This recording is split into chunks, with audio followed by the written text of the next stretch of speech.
I just connect up to it. I don't really do anything with the videos. I used to put the thumbnail and a nice little wraparound thing. Yeah, live. Yeah, live. We're live. That's what we want. We want to be live. Live. Yeah. Live? Yeah, live, not Palestinian. Not. Man, them J-boys really turned Gaza to Zaza. You got my clips? Yep. Let's get it on. Get it on. It must be quite apparent by this time to any thinking individual that the people of our country and people of other countries all over the world are coming to face a moment of grave decision. Philadelphia, around the world, it's gonna be a big nut bust. The Millennial Media Offensive podcast is now live. That's right. Today's March 24th, 2026. You're listening to MMO number 112, and from the great city and state of St. Louis, Missouri, I'm Dan Gehring. And from America's South Coast, where everyone is saying Iran.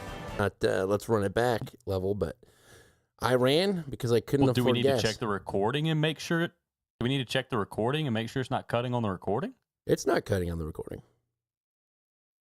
You're certain? Yeah, well, it was cutting on the recording. Here, I will appease you. Badoo. Louis, Missouri. I'm Dan Gehring. And from America's South Coast, where everyone is saying Iran, because I couldn't afford gas, I'm John G. Do. See, it's a network cutout. That sounds awful. Well, yeah, because you had a network little glitch.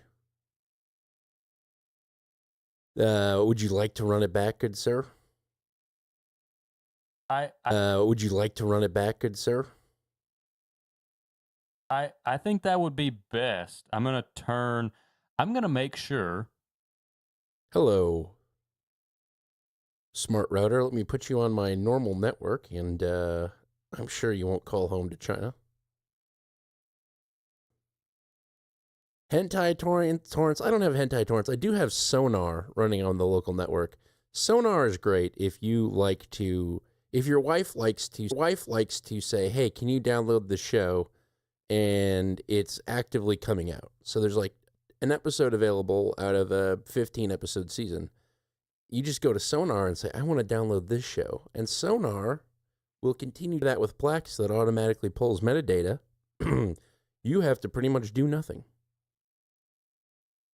It is great. They also have one for movies called Radar. I would highly recommend that, especially if you...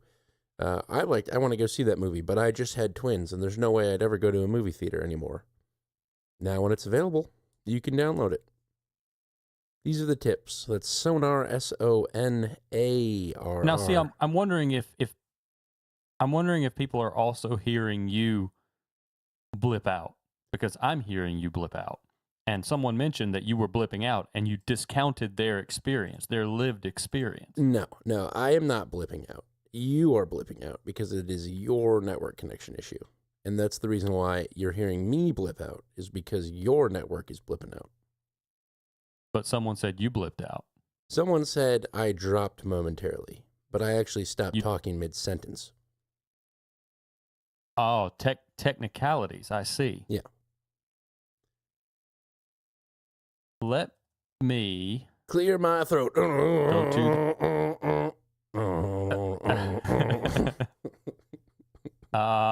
I am going to talk for just a minute while I join the chat room. What's one more tab? And sound like we're in the same room having a very measured and professional conversation. Okay, I'm in the room. Did you hear me drop it all, or blip out, or drop, or whatever you want to call it? Oh, I wasn't listening. I'm just kidding. No, I didn't. You're good. Good. Well, that's the way it usually is. Get it on. It must be quite apparent by this time to any thinking individual that the people of our country and people of other countries all over the world are coming to face a moment of grave decision. A time when we will choose the course of our future. Oklahoma, Texas, New York, Philadelphia, around the world, it's gonna be a big nut bust. The Millennial Media Offensive podcast is now live. That's right. Today's March 24th, 2026. You're listening to MMO 212. And from the great city and state of St. Louis, Missouri, I'm Dan Gehring. And from America's South Coast, where everyone is saying I ran because I couldn't afford gas, I'm John G. Dew. Every once a week, if that. Yes, you work from home. It's pretty cool. It's pretty rad. I You work from home. You parent from home. Yeah, I have twins, so I can't actually ever leave the house. I think the only person I know well is the guy at the local bodega who sells me my cheap domestic beer. Yeah, and your priest at the at the Menards. That's right. That's right. It's a good place. But yeah, gas prices are high. Apparently, everyone's freaking out a little bit. Yeah, and since we're just gonna jump off into this with I'm gonna take my intro and run with it. I think we should go. I don't know if you heard. I mean, this had to have been 20 minutes ago. This breaking news. If you go into the Iran folder, I just saved a quick clip. That's why I was late. It's breaking rundown from CNN. And unless you have an objection, I say we just kick this thing off. Let's fire it. We did it, America! Most important clip of the week. We did it! Freedom of speech! So that's the rapper Afroman celebrating a major legal victory against his local police. Until now, he was most well known for his 2000 hit, Because I Got High. But in 2022, investigation into drug trafficking and kidnapping. He wasn't home, but a family member and security cameras captured the scene. After going through his house, guns drawn, police charged him with nothing. Afroman then turned the footage of the incident into a parody music video called Lemon Pound Cake, referencing a moment when one deputy did a double take at the dessert on his kitchen counter. The Adams County Sheriff kicked down my door. Then I'm in pound cake. The sheriff's office sued him for defamation and invasion of privacy for that video, and a series of posts he made mocking them personally and professionally. The deputies testified they were targeted with death threats. How did you feel when you learned that these posts were out there? Humiliated. What reaction did you get from the community, if any? Things like that. When they call you a son of a bitch, that would be an opinion? I'd say that would be an opinion. Okay. Because there's no way we can prove whether you're a son of a bitch. Nah, she's been dead for years. Afroman argued the content was protected under the First Amendment. Under the circumstance that I got freedom of speech, after they run around my house with guns and kick down my door, I got the right to kick a can in my backyard, use my freedom of speech, turn my bad times into a good time. Yes, I do. The jury only took a few hours to side with Afroman, helping him avoid millions of dollars in damages. Yeah, that's right. Afro Man move in the white hood and houses went up for sale. Love it. Yeah. So, so just to give you a little bit more of a rundown of this situation, the story goes, and I don't know how much credence to give this, the story goes that he asked them to fix his door that they kicked in and apologize. And when they wouldn't, he started using the camera footage from his home in music videos. Yep. They claim defaming them. And of course they sued for defamation. And, he's using our image and likeness. Well, yeah, you went into his house and he had cameras. Yeah. Now, he also used some publicly available photos, but they're publicly available. So this all happened, and the members of the sheriff's department that he ridiculed in song and verse sued him, and now he just got the results back. Testimonies. The sheriffs never had a chance. The sheriff's deputies, they were all up there talking about their feelings and how their feelings were hurt, and Afroman's argument and his attorney were locked down. I mean, there was no he had this one locked up. And you could, and framing it as a First be Amendment fight is also the best too, because it's like I can literally do all of this. Yeah. Yes. And you heard the discourse around whether it was a provable fact or an opinion that someone is an SOB. It was that kind of thing. There's a lot to cover this week, but I wanted to start here because I think it's funny, and I think the sheriff's office basically got what they deserve. You can't. The fact that they feel as though they can act with impunity in the name of public safety and face no consequences, and even we're searching for Dan's First Amendment right that we like to pretend we have here. Sometimes they will, we pretend all the way to the courthouse, and someone like Afro Man wins a case, and you realize, or the people in this case, the Ohio Sheriff's Department in this town realize that you act with impunity all you want, but sometimes, oh look, I'll be darned if it isn't the consequences of my actions. They'll come around and get you.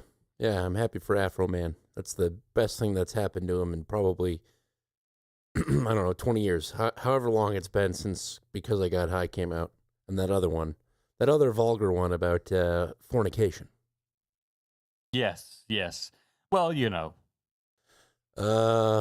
yes. You sound uninspired. Well, So let's change it to something else. We're talking about Iran and gas prices. What do you got on that front? Sure. I have 2 clips on Iran. Okay. And then they're about the postponement, Trump's postponement. So we can do CBS. Hold on. Let me talk about the actual attack or the threat first. Where did he go? Oh yeah, here it is. This is before the postponement. Meanwhile, tensions over the Strait of Hormuz are rising after Donald Trump issued an ultimatum to Iran to reopen the strategic waterway through which a fifth of the world's liquefied gas and oil passes. In a post on Truth Social, the president said if Iran doesn't fully open without threat the Strait of Hormuz within 48 hours from this exact point in time, the United States of America will hit and obliterate their various power plants, starting with the biggest one first. The message was posted on Saturday evening at 44 p.m. GMT, I should say, which was about 1:45 on Sunday morning here in Central Europe. Iran has now threatened to completely shut the strait if Trump acts on his threats. Earlier, Tehran said energy facilities across the Middle East could be irreversibly destroyed should Iranian power plants be targeted, a sentiment that was echoed on the streets of Tehran. We have responded to the U.S. president. If Iran's electricity is cut off, the entire region must be cut off, and the people strongly support the military's decision. This kind of talk, threatening Iran's infrastructure, has more of a propaganda aspect, and we the people are seeing it. I love the Irish translator there at the end. Yeah, so that was before the postponement, but interestingly enough, it seems like that was a next level threat, and I think it talks to a little bit of the people that have been claiming the strikes in Iran have been effectively precision strikes on military installations. Save for that one girls' school, it's been pretty precision based, and then going after the infrastructure is actually kind of going after the people as well of the regime. Yeah, of course. And we still don't know whether or not, no matter what the U.S. does, whether Israel will follow in our footsteps. I think it's pretty obvious to most everyone who observes these things that they won't, and that's probably the biggest dilemma for the Trump administration, is that they can talk all they want to, but they have no idea what Israel's going to do. Right. Yeah, but it's interesting. I think this has obviously been walked back now. I think everyone knows that. But 48 hours from this exact moment in time was then walked back. And I think it speaks to the fact that they might actually be speaking to somebody in Iran. They said that they were speaking to somebody in Iran. I've got Trump outside of Air Force One saying they're talking to a top person. I'll just play a little snippet. Mr. President, Iran's foreign ministry says you're not telling the truth when it comes to productive conversations to end the war. Well, they're going to have to get themselves better public relations people. We have had very, very strong talks. We'll see where they lead. We have major points of agreement. I would say almost all points of agreement. Perhaps that hasn't been conveyed. The communication, as you know, has been blown to pieces.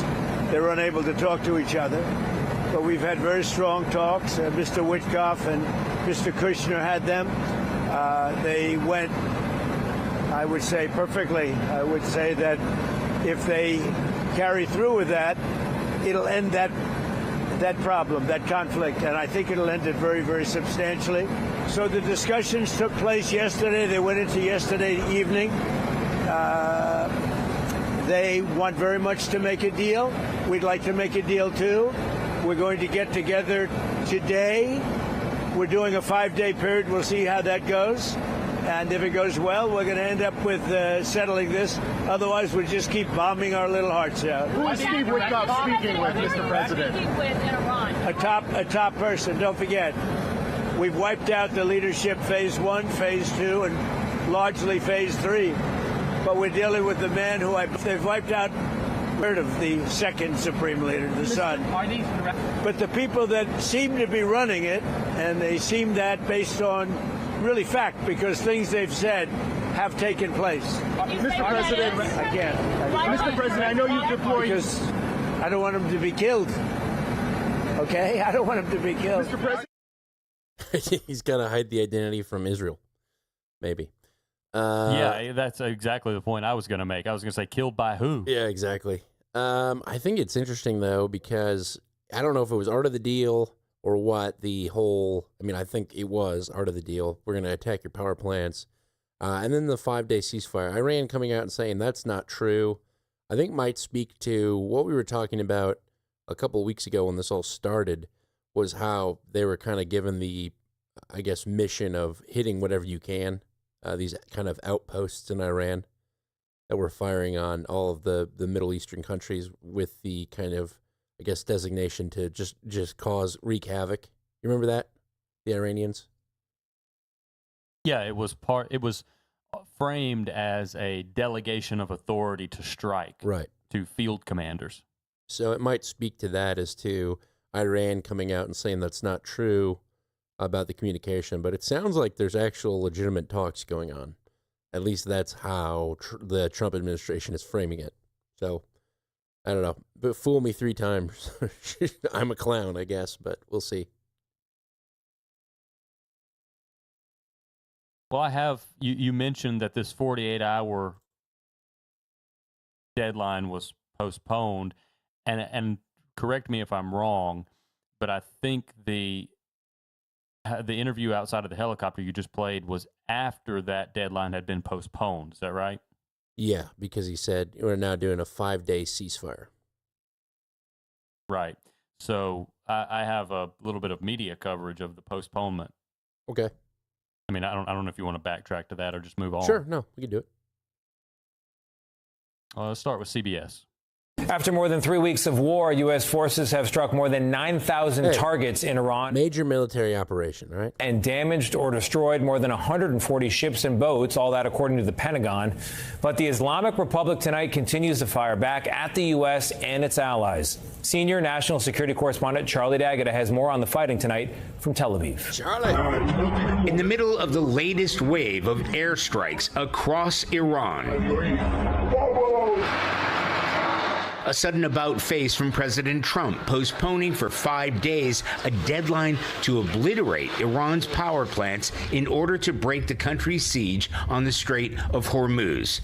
But CBS News has learned Iran has laid at least a dozen mines in that strait to target any ships that dare to try passing through. A Officials tell us there's been no change in the plans to send thousands more Marines and sailors to the region, in addition to ordering elements of the 82nd Airborne Division, potential ground troops, to prepare to deploy.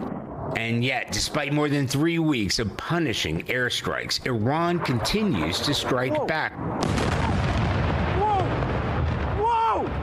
With 2 ballistic missiles hitting cities in Israel's south over the weekend, injuring close to 200 people.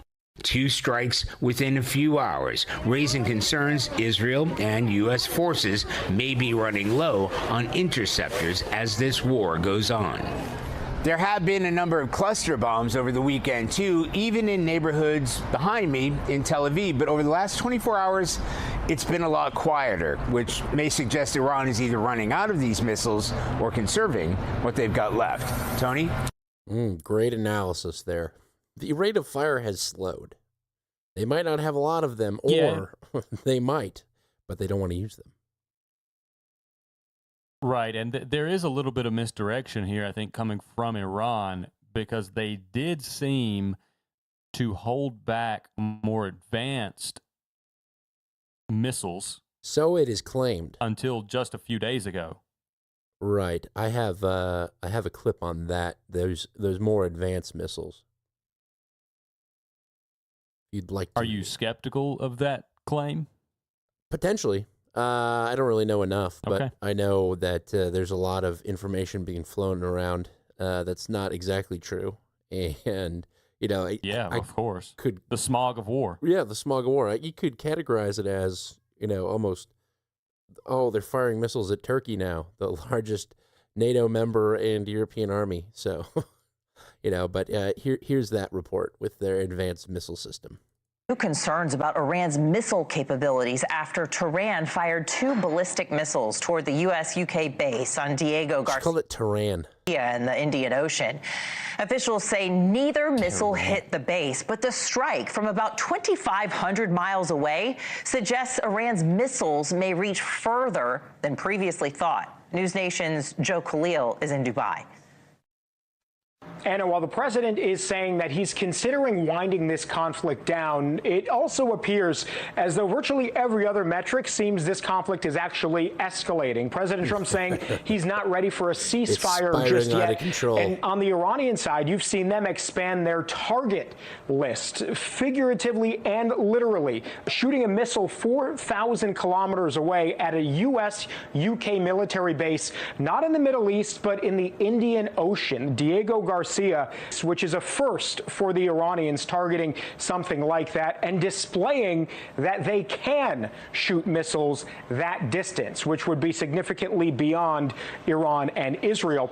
You've also got the U.S. striking in Iran today, along with Israeli strikes, again targeting Natanz. This is a enrichment center in Iran, significant because it's one of the 3 enrichment sites that the U.S. struck last year in Operation Midnight Hammer, now striking it again. You've also got several strikes inside of Israel, most of those intercepted. However, there was one missile that did land and hit just outside of Jerusalem, the old city. Pieces, remnants of a missile, shrapnel, ended up hitting the Al-Aqsa Mosque. Remember, that is an area when asked about potentially an end date and a potential pause in the fighting here. Take a listen. I don't want to do a ceasefire. You don't do a ceasefire when you're literally obliterating the other side. And an incredibly rare joint statement. You have the entirety of the UAE, the UK, and several European countries all signing on to this letter demanding that Iran pull back its grip from the Strait of Hormuz and allow oil to again flow through that incredibly important waterway. So far, no response yet from the Iranians. Now, wouldn't that be interesting if Iran blew up the Al-Aqsa Mosque? Air quotes, Iran. It was an Iranian missile. Did we not discuss this? Did we not discuss this potential for a false flag?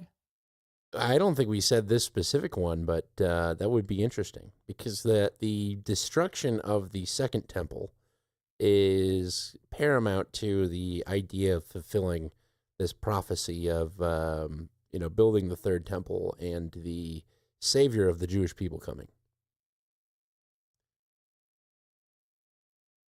Yeah, I guess I'm assuming that that when I was discussing this, I just left the assumption that it would be framed as an Iranian attack on the Al-Aqsa Mosque. Oh, maybe we did. Trashman's saying we did. So I mean, they only got little fragments of it, you know. They fragments of the bomb. But did you see the footage out of the neighborhood in Israel that just got hit? I think it was like 100 and some dead. I've seen a lot of footage. I'm not sure. Yeah. It was pretty bad. But, you know, it's a little bit of, I imagine the Palestinians kind of must feel like, you know, how does it feel? How does it feel to be on that end of it? So. Yeah, and my comment earlier about the more advanced missiles, I've seen people claiming that from a place of authority. I was just looking at the footage coming off of the Telegram channels, and the missile strikes that are being recorded in Israel are much more violent impacts than the ones from the beginning of the war. Is that like the cluster bomb aspect of it? I don't know. Really know I've seen what they claim are cluster bombs. I don't think they're actually cluster bombs though. I thought a cluster bomb basically released little pellet bombs, kind of like grenades. And maybe this is the same thing, but the ones that I'm seeing almost look like a cluster of rockets. And I'm not seeing anywhere where one projectile is exploding out into many projectiles. I'm seeing just what looks like a cluster of rockets approaching. And I keep hearing cluster bombs, and maybe it's possible. Maybe I'm just a variant, you know, cluster missile munition. I'm not. But don't you remember that expert. when they were talking about cluster bombs in regards to Russia and Ukraine, it was these little bomblets. You remember the term bomblets? And you're like, oh, the Ukrainian children are going to go pick up the bomblet and it's going to blow up. A bomblet wouldn't make this signature in the sky that we're seeing accompanying the quote-unquote cluster bomb rhetoric. But you're right. Maybe it is a variant. Yeah. I don't really know. This is getting more like COVID every day. I've never really been. There's like people that will be able to tell you everything about military hardware and whatnot. I just, for whatever reason, unless it's the topic du jour, like the Shahad or whatnot, I just don't really care enough, which sounds bad, but it's the truth. It's the God honest truth. Well, for something like this, where there's a much larger topic than just one cluster bomb and what maybe it hit, it really doesn't matter. I mean, what does it matter if Iran is using bomblet cluster bombs or some variant of a quote-unquote cluster bomb? In the grand scheme of this conflict, it doesn't matter. Right. But I deconstructing the narratives as we do, it is worth mentioning, but I don't think it's worth really digging into as a topic in and of itself. Yeah, bomblets. It was what is the tip of the missile, instead of containing a big barrel of explosive, contains a mechanism which holds a lot of small bombs. Yeah, those don't sound. And when the missile approaches a target, it opens its skin and it peels off and it peels around, and the bomblets are released into a space and fall on the ground. So they're still claiming that it's like a typical, like effectively grenades falling out of a rocket. But you're suggesting that it looks like rockets coming out of a rocket. Well, I haven't seen anything come out of a single projectile. I've just seen these clusters of rockets. We're getting with the cluster bomb rhetoric is just these cluster of missile signatures in the sky falling what appears to be rather slowly. I'm just thinking, I bet there is a military expert somewhere, and he's sounding like we are when the news anchors are explaining what semi-automatic means on a gun. You pull the trigger one time, and one bullet comes out. Yeah. Yeah. Well, I have another postponement clip just for comparison, and it's from MS Now, your favorite. MS Now. In those small areas, we have breaking news. Let's stop. And I just want to, before we go to this, I want to just confirm.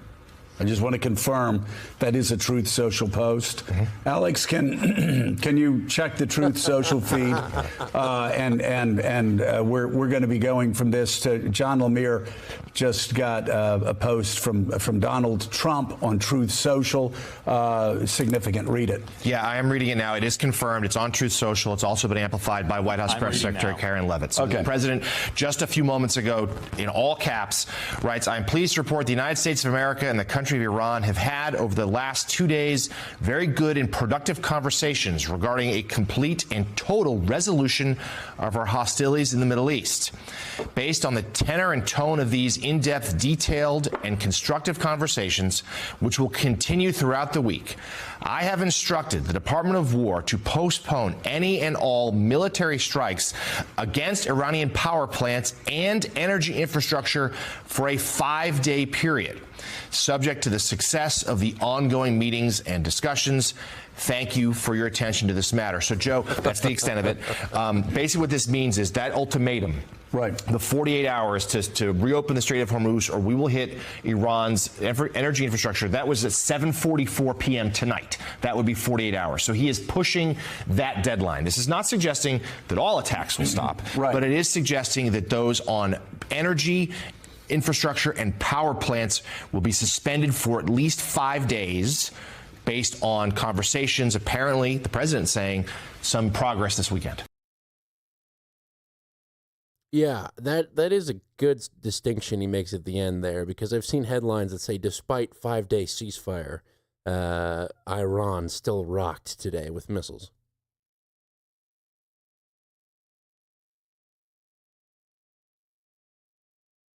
Yeah, and that was the point earlier about it's more than us in this war. It's more than U.S. in this war.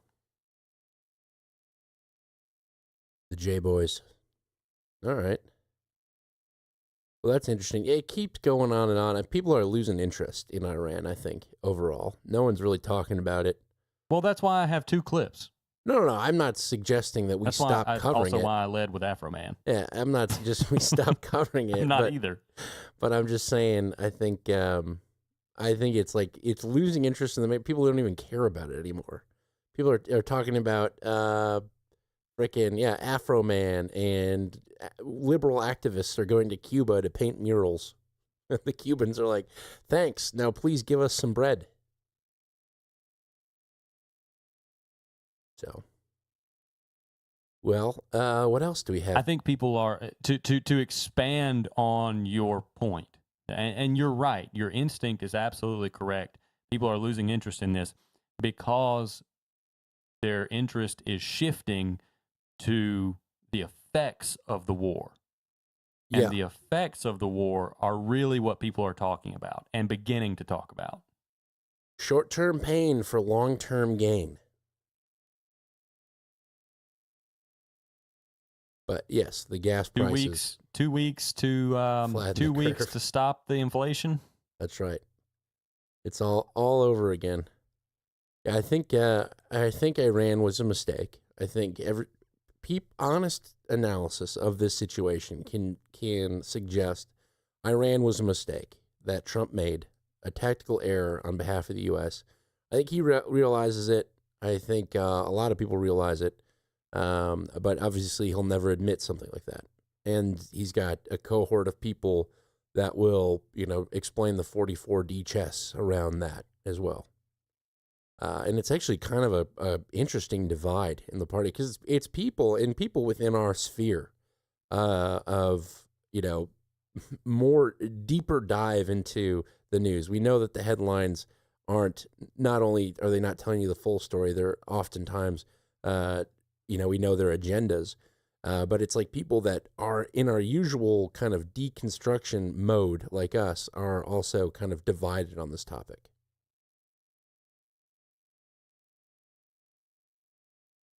Yeah, to the point where there have been posters online, a very concerted effort by posters online to say, at this point, if you are anti-war, and some distinguish 100% anti-war in all scenarios, some just say anti-war, suggesting if you're anti-war right now, you are a communist. Right. Neocons bad when we're not in charge, good when we are in charge. It's kind of funny. They were right all along. Exactly. Turns out, Iraq did have weapons of mass destruction. They just gave them to Iran now. Speaking of which, I was listening to a podcast. I can't remember which one, but somebody was talking about how... A podcast? Yeah, exactly. Someone was talking about how, the globe is all carved up. And they were talking about, kind of the British foundings of these countries and how they were divided up long ago. And the line was, let's block Iraq's port access and call it Kuwait. So it's just like, how we've been talking about how these different countries are formed. I thought that line was particularly good. And it makes a lot of sense when you look at a map. Let me ask you to look again at a map. When you just see Kuwait there, and it's like, yep, Iraq, and then a little carve out right along the Arabian Peninsula for Kuwait. And Saddam actually... that was the first Desert War with George Bush Sr. is the one that went in. He invaded Kuwait to try to take it back and make it part of Iraq. And Margaret Thatcher convinced George W. Bush Sr. to go in and do Desert Storm.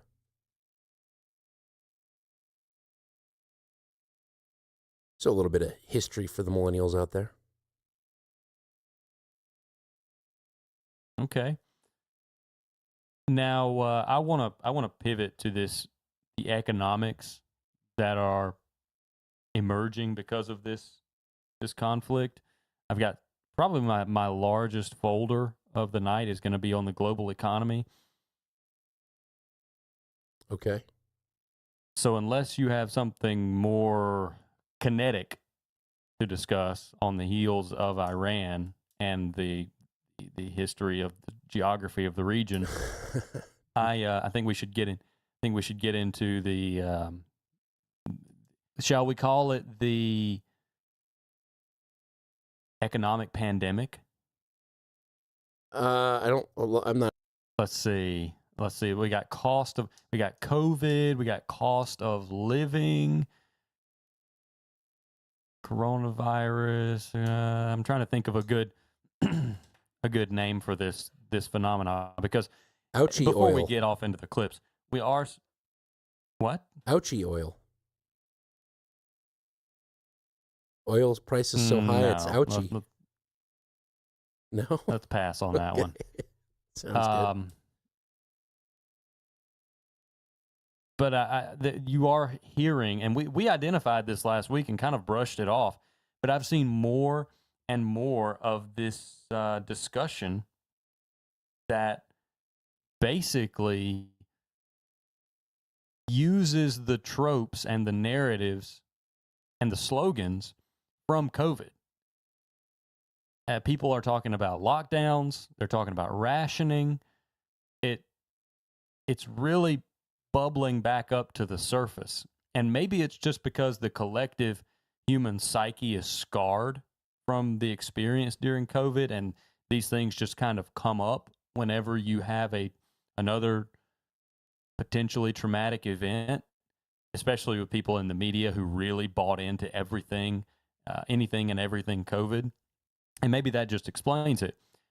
But you could also look at it more nefariously and say COVID potentially was conditioning for a global war and energy supply shock scenario. I like that. So, I like that. Let's go to the global economy folder and let's start out with our Aussie friends, because we know that we test our flu shots in Australia. If a flu shot works well in Australia, we'll use it here in America. Their flu season is one season ahead of ours. And we see that the envelope was pushed in Australia with COVID lockdowns and all these other things. So I said, well, let's see what I mentioned last week that there was a clip floating around of a guy saying you should expect store shelves to be empty. So I said, okay. I said, Self, why don't we check in on Australia this week and expand on that a little bit? And I surely brought something to share. Shipments cut to Aussies. And the Middle East crisis has already driven up fuel prices around the world. There are concerns now about disruptions to the shipping of oil into Australia. Political correspondent Cameron Redden has more and joins us live from Canberra. Cam, good afternoon. So the government is telling people not to panic buy, but there is that growing concern and that threat to our oil supply. What do you know? Janie, we are now starting to see some obvious, at least disruptions to the oil supply into Australia. The government says it's taken action to effectively ensure against this, but already now we are seeing some shipment disruptions. Have a look at this. The Energy Minister, Chris Bowen, confirming today that on ships bound to Australia carrying fuel, remember we rely heavily on imported oil, 6 of those due to arrive in April have been cancelled. Now, for now, we've managed to fill the gap by finding oil from elsewhere, including the likes of Mexico, Canada and also Malaysia. The government has released more than 700 million litres of petrol from our emergency reserves. But this really is a short-term solution. The concern from the government is that if this war continues for several months, not weeks, then there could be further disruptions to those shipments coming to Australia. For now, though, it believes that we have at least enough to get through the next few weeks comfortably, even if that means the prices at the bowsers are going to remain high for the short to medium term. Prices at the bowsers. Love it. Now they're going to reference an organization, the IEA. Do you know what that is? I do not know. The International Energy Agency. And I think this is the agency to keep our eyes on. You know, we saw Event 201 and the media coming out of WHO during the pandemic. I think the IEA is going to be a thought leader during this energy crunch, this energy-demic. I call it an energy-demic. That's better. It's not great, but an energy-demic is, we're getting there. On this same segment, discussing the IEA's recommendations. The International Energy Agency, in a bombshell report late last week, recommended that countries consider a range of drastic measures, from effectively suggesting more work from home, from trying to limit aviation and air travel, to reducing the amount of time that people use cars on certain roads, all as potential options to try and manage this global rush for oil. The Albanese government not considering any of those at this stage. There are powers that would allow the federal government to effectively ration oil. That's not something that the Energy Minister wants to do at this stage, instead pointing to some of the powers that states have, which allow them to take some actions with lower thresholds. Chris Bowen, though, is wary that this may be a longer-term crisis should the war continue for many more months. I think some people would already be doing that. There are other people for whom that's not an option, you know, and I think people would already be looking at their options to minimise their fuel use at the moment. For other people, it's a lot harder. Okay. So I don't think a one-size-fits-all approach is necessary, and the IEA report is really, if you like, a smorgasbord of options for all countries around the world. While we are dealing with that uncertainty, we still have 2 refineries working full pelt. Would be better if we'd had more, sure, but we do have 2. And we also have the boats continuing to arrive.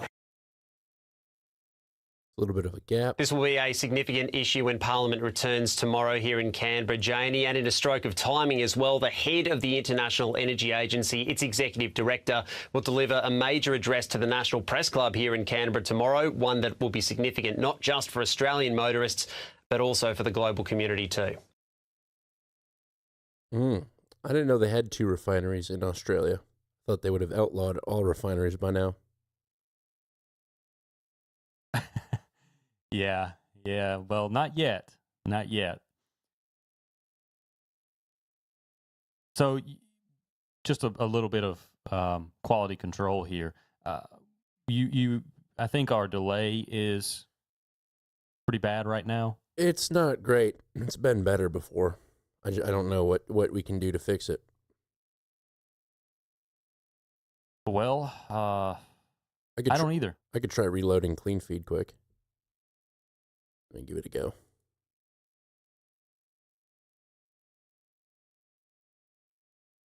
Yeah, start counting when you hear me counting. Start counting when you hear me counting. 1, 2, 3. 1, 2, 3, we're 4. good. That's a lot better.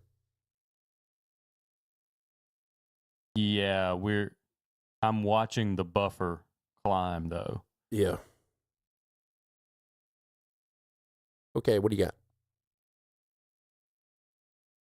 Let's move on to rations. This is the same segment, same report. Now we're going to talk about rationing. We just had the former ACCC chair on, Cam, Alan Fells, and he spoke about potentially having to have fuel rations that we saw in the 70s. Was there any indication on that you've heard? 70s. They're back, baby. Well, Chris Bowen, Janie, has said this morning that is a power that exists to him. The International Energy Agency has called this effectively an even worse energy crisis than what we saw in the 70s and 80s, and there was some rationing around then. So it's an option that's on the table. It's not something, my understanding is, that the government wants to look at this point in time, given the uncertainty of the duration. If Donald Trump is right and the president effectively ends the US contribution in the next couple of weeks, could that see an opening of the Strait of Hormuz again and an easing of some of those pressures down the road? At the moment, Janie, the suggestion is that the federal government is looking to the states about whether they would want to act and make it a more direct local response, if you like, if there's a particular shortage or issue in one state or another, rather than a top-down approach. But it really all depends on how long this goes, because if there is to be a depletion of those reserves, then the government may need to look at those national fuel emergency powers when it comes to rationing, powers that under the Act established many years ago have not actually needed to be used, but are considered at this point, but not in any imminent stage, is my understanding. The rations are coming. Yeah, that's the second parallel to the 70s. I've long heard stories of the long lines for gas pumps here in the United States during the 70s. And they're suggesting that this is somehow worse right now? That it could be. Oh, okay. Could be. Might be. I want you to, yeah, could be. I want you to put a marker down. I'm gonna get an Ethernet cable and hard line into my router and see if that improves a little bit. Okay. Can do. Putting the marker down. All right, folks. So I was talking about Sonar, which is SONARR, for downloading TV shows, but Radar, RADARR, is also good for movies. If you see one that's coming up that you want to watch, it's a pretty cool app. Set it and forget it, really. You just pop in that movie. And if it's a movie that's already come out and you're like out and about, you set up your Sonar to an external drive or an external URL. Use like Nginx or something like that. You can access it, and your wife's like, "Oh, we should watch this movie when we get home." You pop it in your phone right there. Hit your Sonar from wherever you are, and by the time you get home, it's downloaded. Oftentimes, older movies, like if they're talking about 1080p. Before 2015, you can download that in 5-10 minutes if your internet connection's right. It's pretty great. Also, this is a bit of a news. The show used to run off of a Raspberry Pi. That Raspberry Pi was also my NOS, and it was slow, but it did its job and it was fine. I was talking to Claude about optimization. And it was like, why don't you use this Dell Optiplex that you have running some of your other web services? Just keep it running, those web services. And, get rid of the Raspberry Pi. Put it in place of the Raspberry Pi. And I did, and it's like my life has advanced 10 years. My technology on my network has advanced 10 years. Raspberry Pis are great for doing small tasks and whatnot, but they're not great for running large amounts of Docker containers and open media vault and that stuff. So fun stuff. I've now graduated from the Raspberry Pi. So that being said, the the Raspberry Pi that started the show, the stream was run on. It's been moved off for a long time, and was also my NOS, is now fully retired. So I've got a Raspberry Pi 4 gigabytes that is like the first memento of the show, the first history of the show. Like, it is the origin of the show. And now it is just sitting on my desk, powerless. So, might have to frame it.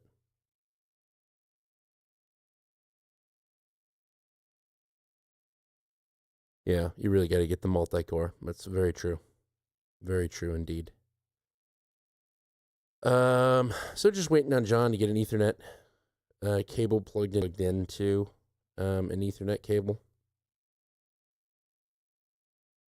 I hope he has like an Ethernet adapter and realizes that there's not Ethernet ports on most modern day computers, laptops. I think he's doing it on a laptop. I'm not sure.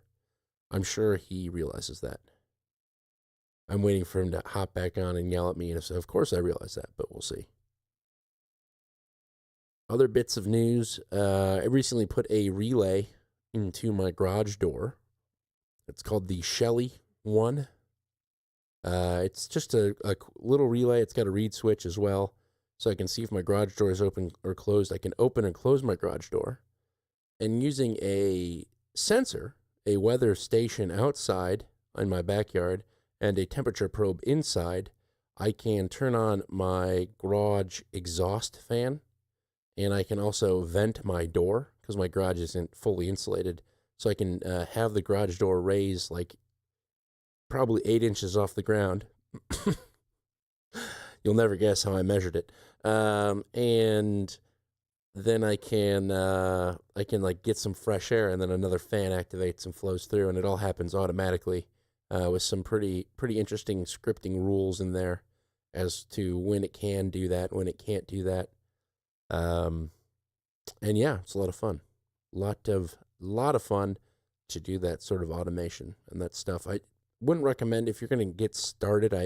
Booberry was FaceTiming me. He's doing a bunch of Home Assistant stuff with his lights. I wouldn't recommend starting with things like garage doors, but relays, if you don't know about relays, are a ton of fun. They can be pretty much logic-backed switches. And with that, you can perform a lot of neat stuff. You know, anything that you want to be made, I would say. So, lots of cool logic. I have I get notifications from my local mesh through Home Assistant now. So if there's a message on the local mesh, I don't have to be connected to a mesh node. My Wi-Fi connected mesh node receives the message and then submits it to MQTT, in which Home Assistant sends me a notification. I can read the message. Then I can hop on the Meshtastic if I want to and respond. Usually I don't want to respond. My local mesh has become effectively Reddit now, and it's incredibly cringe, and I don't like it. But, shit, it's a fan. I have that option. Man, I wonder if John is having a hard time finding an Ethernet cord or finding the proper hole in which to put an Ethernet cable. Or if he's just restarting his entire router.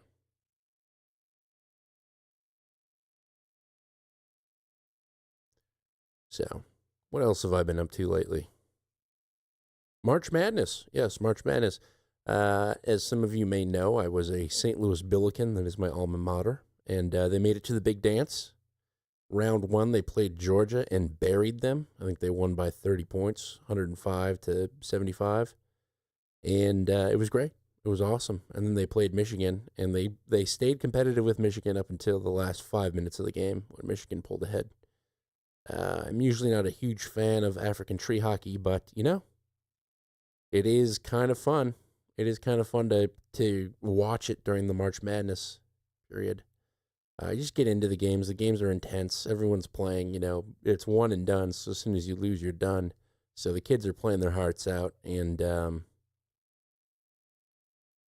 it's great. It is absolutely great. I'm not a big sports ball watcher all the time, but for those certain events, I like it. John has muted himself.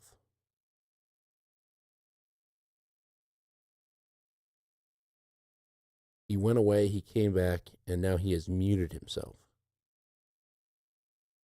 So we'll see what that means. We'll see what that entails.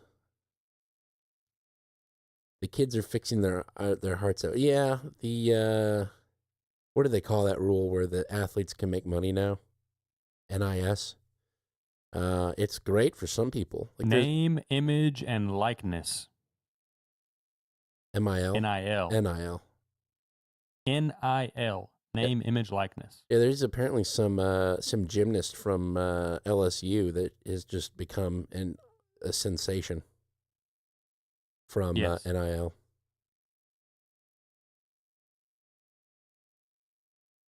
Yes, indeed. Did you put an Ethernet cable in? I put it in the hole. Yeah, nice. I'm watching the round trip for a second because before round trip was, and that's the network measure, was spiking, and that's when it would lag and we would get off. Sure. But it seems to be, well, there it goes. It just popped again. You remember having this problem with Clean Feed before? Yeah. I don't know if it's Clean Feed or what it could be.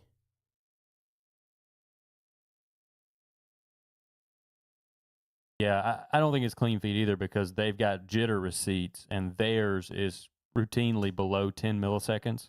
Sure. Which is really good. What are you watching? And the buffer is what's jumping up. So that's going to be network. Yeah, what are you watching the thing on? If you go, so my screen looks like my bar at the top where I can see my audio level and my mute button. Sure. Then headphones in the middle. Then you're at the bottom. And on your input, where it's got the phone and Dan and says connected. Yep. There's a drop-down menu, a I hamburger see it. menu. Yeah, I see it. Jitter on receipt. See that? Yep. See it jumping up? A little bit here and there. Ooh, I like it. It jumps around when I talk. Yeah, that's higher than it usually is, and I think that's why we're getting the drops and the lags. Yeah. Might be on my end. It could be. I've been having some interesting networking stuff recently going on.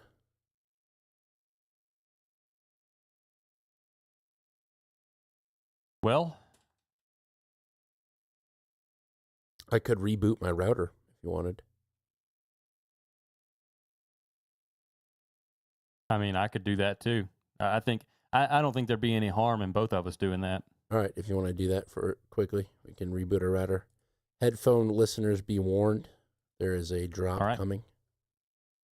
Yeah. All right. Let me hop on my router here, and I'll reboot it. Rebooting.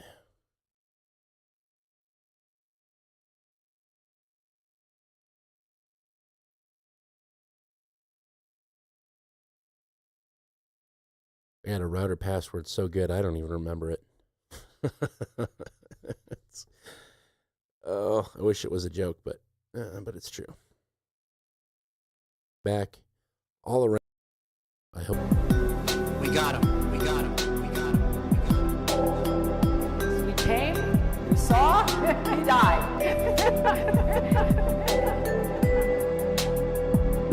Pour gasoline on the flames of ethnic and religious division. We'll do it live.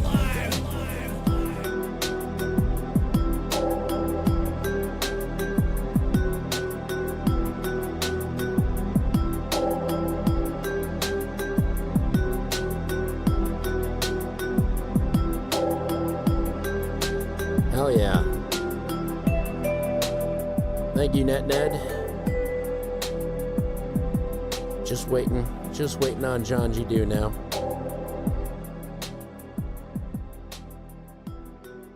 Yep, that might have done it. That might have been what we needed. Did I ever even... So I rebooted my router, but did I ever even drop the lounge? It doesn't even make sense to me. Johnny. Hey. 1, 2, 3, 4, 5. No, I didn't know you were going to do that. Okay. It sounds a lot better on my end. Really? Yeah. I'll try it again. 1, 2, 3. 1, 2, yep. 3. Perfect. Right in the Q zone. Well, good. Good. Maybe it'll stick there. Yep.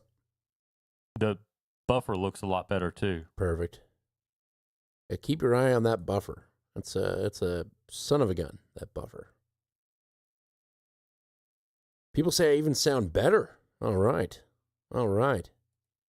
That's what happens. That's what happens when you reboot the old router.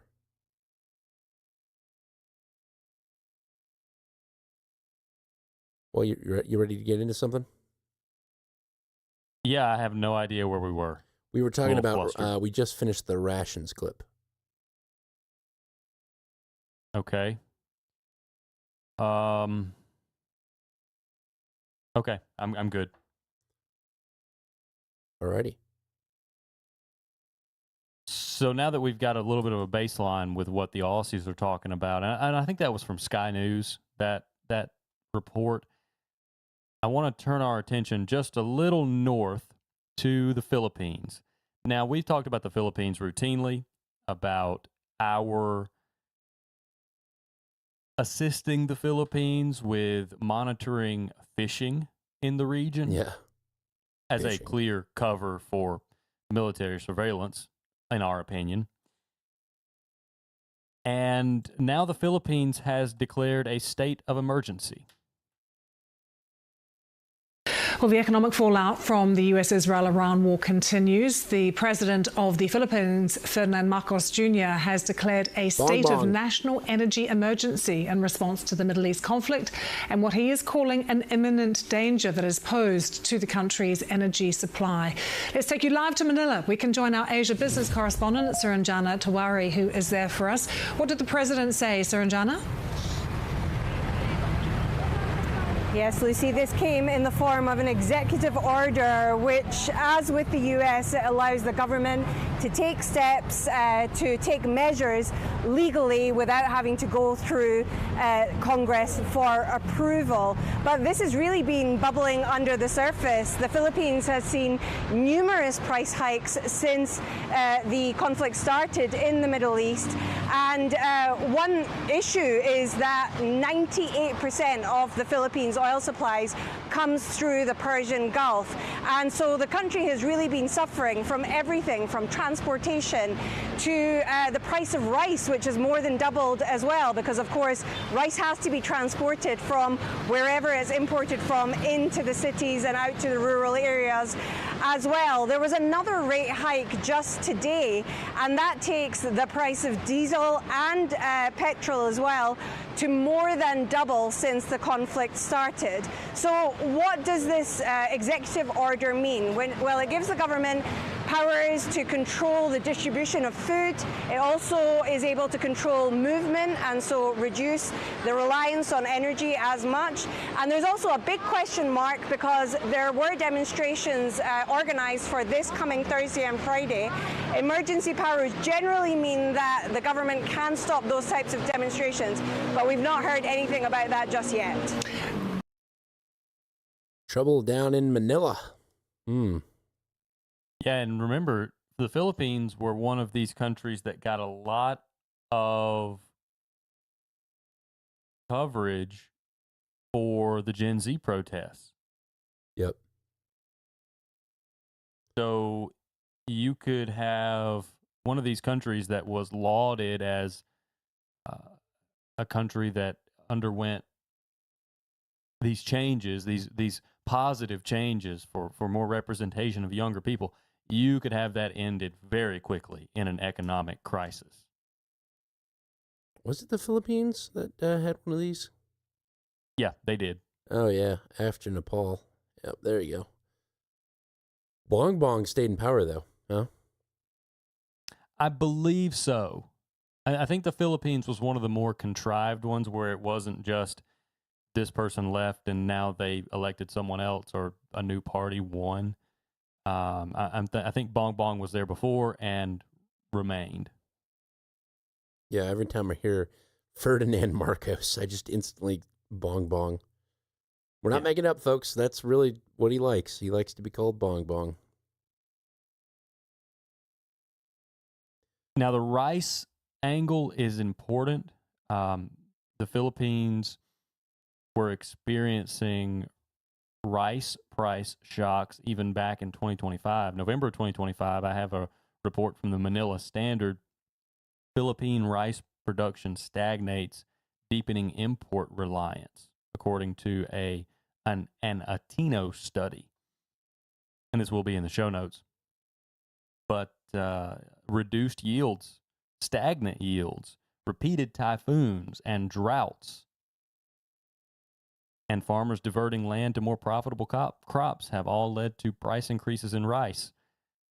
And that's a staple food. I was going to say, I was looking it up right now. Are they a rice culture? And yes, very much so.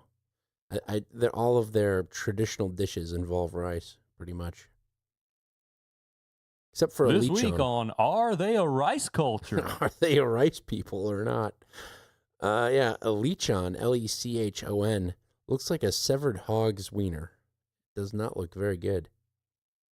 And it might actually just be that. It's for vitality. Oh my God. It is, isn't it? It is, I think. It's a Spanish word for roasted suckling pig. And it's got to be the dong. I'm telling you that much just by looking at it. A little bit of coconut curry, I think, is in there. Wow, they got a lot of good-looking foods. Not foods that you're saying, well, they have fajitas. They have Filipino fajitas. They're called sisig, S-I-S-I-G. Let's just call them fajitas. Yeah, all of their foods have a goofy-ass name, and it's from a different culture. I'm telling you. That's just beef broccoli. Wow. That's pad thai. Pon sit is pad thai. All right, yeah, let's carry on. I'm getting too carried away here. Put a marker down for that's pad thai. Well, the Philippines may or may not, we don't know yet, be introducing subsidies to help ease some of these tensions. Subsidies. They're obviously protesting over the hardship that all of this is causing. Has there been any commitment from the President, Saranjana, for cash or for financial assistance for ordinary people? Yeah, there's been subsidies, there's been handouts of subsidies and long queues in order to get them.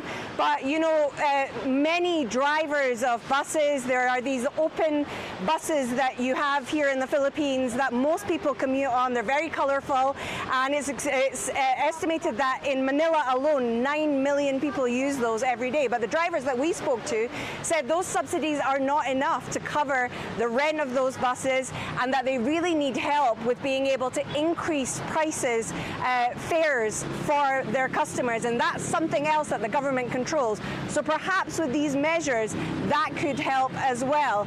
But the other issue is that, those buses also transport kids to school, children all over the country, and they're not able to provide those services. And then, as I mentioned, food getting around the country is also a problem. Now, the government's implemented a number of other measures. It has already implemented a 4-day working week for office goers.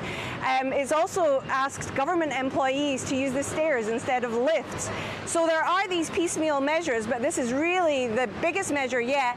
And we understand that this is the first country in the world to declare some sort of emergency as a result of the disruption to oil supplies in the Middle East. Man, 4-day work week. Hell, if they get the internet up and running, they could do a 6-day work week like us. Yeah. So I think the Philippines is one to watch. Its proximity to China is the primary reason. But we touched on this. We mentioned, and if you're looking at a map, we mentioned that if we are squeezing China with this Iran operation, it's going to hurt the region, not just China. And I think that's the reason that Japan's prime minister was in the U.S. Oh, yeah. I was everyone was distracted by the funny haha clip out of that, which I do have and I can play. But I looked up the actual reasons for the meeting, and yeah, it was a lot about the Iran situation, pretty much, and a couple of deep sea mineral deals about around Japan. But other than that, it was pretty much focused on that. So I think you nailed it on the head. Yeah, well, let's hear your clips. Well, I just have the one clip because everything else was not boring, but this is the one everyone's heard, so I'll play it anyway. But this is a reporter asking Trump about why he didn't tell Japan about the invasion of Iran or the bombing of Iran. Japan and U.S. are very good friends, but one question, why didn't you tell U.S. allies in Europe and Asia, like Japan, about the war before attacking Iran? So we are very confused about we Japanese citizens. Well, one thing, you don't want to signal too much. You know, when we go in, we went in very hard, and we didn't tell anybody about it because we wanted surprise. Who knows better about surprise than Japan? Okay? Why didn't you tell me about Pearl Harbor? Okay? Right? You know, he's asking me, do you believe in surprise? I think much more so than us.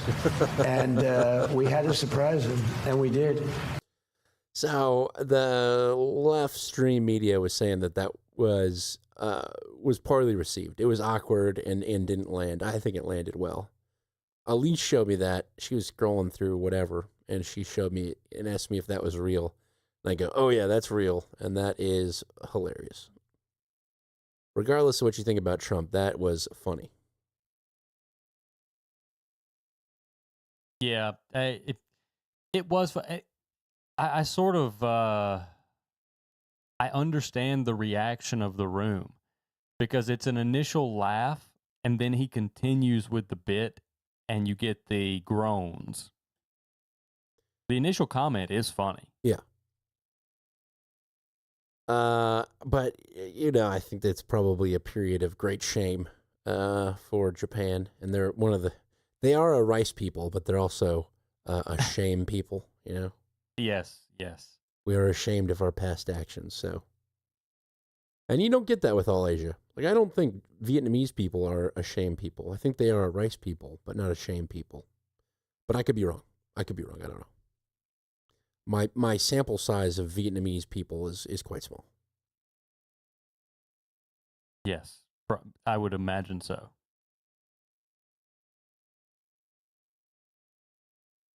All right. So a little more. Let's see here. I could go two different ways, and they're both going to bring us to the U.S. momentarily. Let's stay on the energy track, okay? Let's listen to an NBC report about the grid risk here at home in the U.S. And this is interesting timing for this report, and you're going to hear them hit on it in the opening seconds where they're going to mention the oil price increase, and then they're going to transition this into a talk about the U.S. grid system. Okay, grid risk. As Americans feel the shock of higher gas prices at the pump, there's another energy crisis brewing across the country, but the people who actually run the electrical grid issuing stark warnings. For 100 years, America's electrical system, mostly stable, with blackouts being the rare exception. But when they do happen, they can have exceptional consequences. The situation here in Brownsville was described as anarchy, war, rioting. Every source of power that the state of Texas has been compromised. Now a new combination of the latest artificial... Did you say like the 70s? from the 70s. I'm pretty sure those Brownsville clips are from the 70s. It's a lot of parallels are being made to the 70s tonight. Well, and that's not to say there are actual parallels. The parallels are being made. Oh yeah, I think the narrative is the biggest thing around this, and it's ahead of midterms. Big point. Yeah. Artificial intelligence data centers and aging power plants is creating a perfect storm, from the big city to the Great Plains. It's becoming more of a challenge across the whole eastern part of the United States. Rich Dewey oversees NYSO, which runs the grid in New York. Rich, you say the grid is at an inflection point. What does that mean? Really, it's a confluence of a number of different factors. So we're on the cusp of really new technologies coming onto the grid, and it's really got us concerned about our ability to meet reliability for not only for New York City, but for the state as a whole. Dewey says on a peak day, the demand is 32 to 33,000 megawatts. Now they have proposals for 13,000 more megawatts in demand for AI alone, a nearly 50% increase. At a time of significant load growth, we're actually retiring more generation that we're building, and that gives us some concerns. New York is connected to about half of the country through the Eastern Interconnection, and Dewey says everyone is talking about the problem. What we're seeing is the story in New York is a very similar story across all the other regions. Another grid operator called PJM handles power in 13 states and D.C. They say they've got the same problems. They're letting new data centers connect only if they bring their own power plants online too, or they have to agree to power down when the grid gets stressed. Oh man, the load is growing, huh? Yes, the growing load. Big loads. Now, it's the worst. In this clip, in the first few seconds, they play a snippet from 1977. They have it on the screen. That's what I was looking for. And they talk about Brownsville. They say, okay, I'm gonna tell you exactly what's said. The situation here in Brownsville was described as riots, chaos, blah, blah, blah, blah, blah. 1977. I think this is something that needs to be said again. And maybe we should ask the question. Instead of just stating it again, we should ask the question and ruminate a little bit on the question. Why is this the narrative? Why is the narrative, this is the 70s all over again? Is it to spark some bad memory, some trauma-based memory in the mind of people who were between 30 and 50 in 1970? Probably targeted towards the boomers, I'd imagine. Just because they're the highest demographic of people that support Trump. Tie it back to when things were bad. Don't you remember sitting in your car, no AC, with your alcoholic chain-smoking father cursing about the gas lines? That's how I that was imagine 40, the 70s. 1977 was 49 years ago. So we could basically say 50 years. 50 years ago, you're thinking about people who were forming memories back then. So I said 20 to 50 originally. I would say this is intended to impact people who were probably between 15 or 16 and 30 at the time. It's 65-year-olds to 60. Yeah. Yeah, look for more coverage about Oy vey, my 401k. That could be it. Ahead of the elections. I haven't really, because I don't drive, so I haven't really noticed the fuel prices at all. But this is what if we're consistent here. We were saying this into why Trump. At least I was when we were looking at the 2024 election. Why Trump was going to win. And, they were talking about the Democrats. We're talking about the historic record breakers of the stock market. And we said, you can't eat a stock, a bag of bread's $10. And now the tides have turned. And, wow, record-breaking gold prices and stock markets. But you can't eat that. You can't. Right. You can't put shorts in your gas tank and drive around. You just can't. And that's the pain. And that's Either what you got to focus. Right. Right. You know, it's like a lawyer. If you think about it like a modern lawsuit is, you know, you get in a car accident, you're like, oh, my back doesn't hurt that bad. And the lawyer goes, yeah, but it makes it difficult. It makes it difficult to do daily tasks, right? You're like, I guess a little bit. But like, no, it's crippling. You can no longer do that. And that's what the media's job here is, to litigate the case that prices are so bad that you should vote for Democrats. That's what it boils down to. We got a good donation with a poem in it today, and Okay. it highlights this. So when we get to the dono segment, I'll point that out. It is an interesting case, though. You know, I know that. Well, I'm not going to disparage our product so far tonight. There have been technical woes, but I never know how these things are going until after the fact if I listen back to them. So I'll refrain from disparaging the product. But I do want to point out, I think this is a trend of tonight's episode so far. The theme, at least, is trauma-based information. We've got the references to COVID. We pointed that out. And now we've got these references to a time where your most active voter demographic is going to remember and going to be affected by those memories in most of America, especially those in the middle, those who consider themselves politically active and could go either way. You know the types I'm talking about. Yeah. I think this is and I don't know of anyone else. I don't really listen to anyone else's product, but I don't know of anyone else, obviously, pointing this out, pointing to this thing, this 1970s allegory or reference, and saying this is a trauma trigger. I mean, the 79 energy crisis. So first of all, just before we get there, who have we oftentimes said Trump is like as a president? Madman. Richard Nixon. Nixon. Right.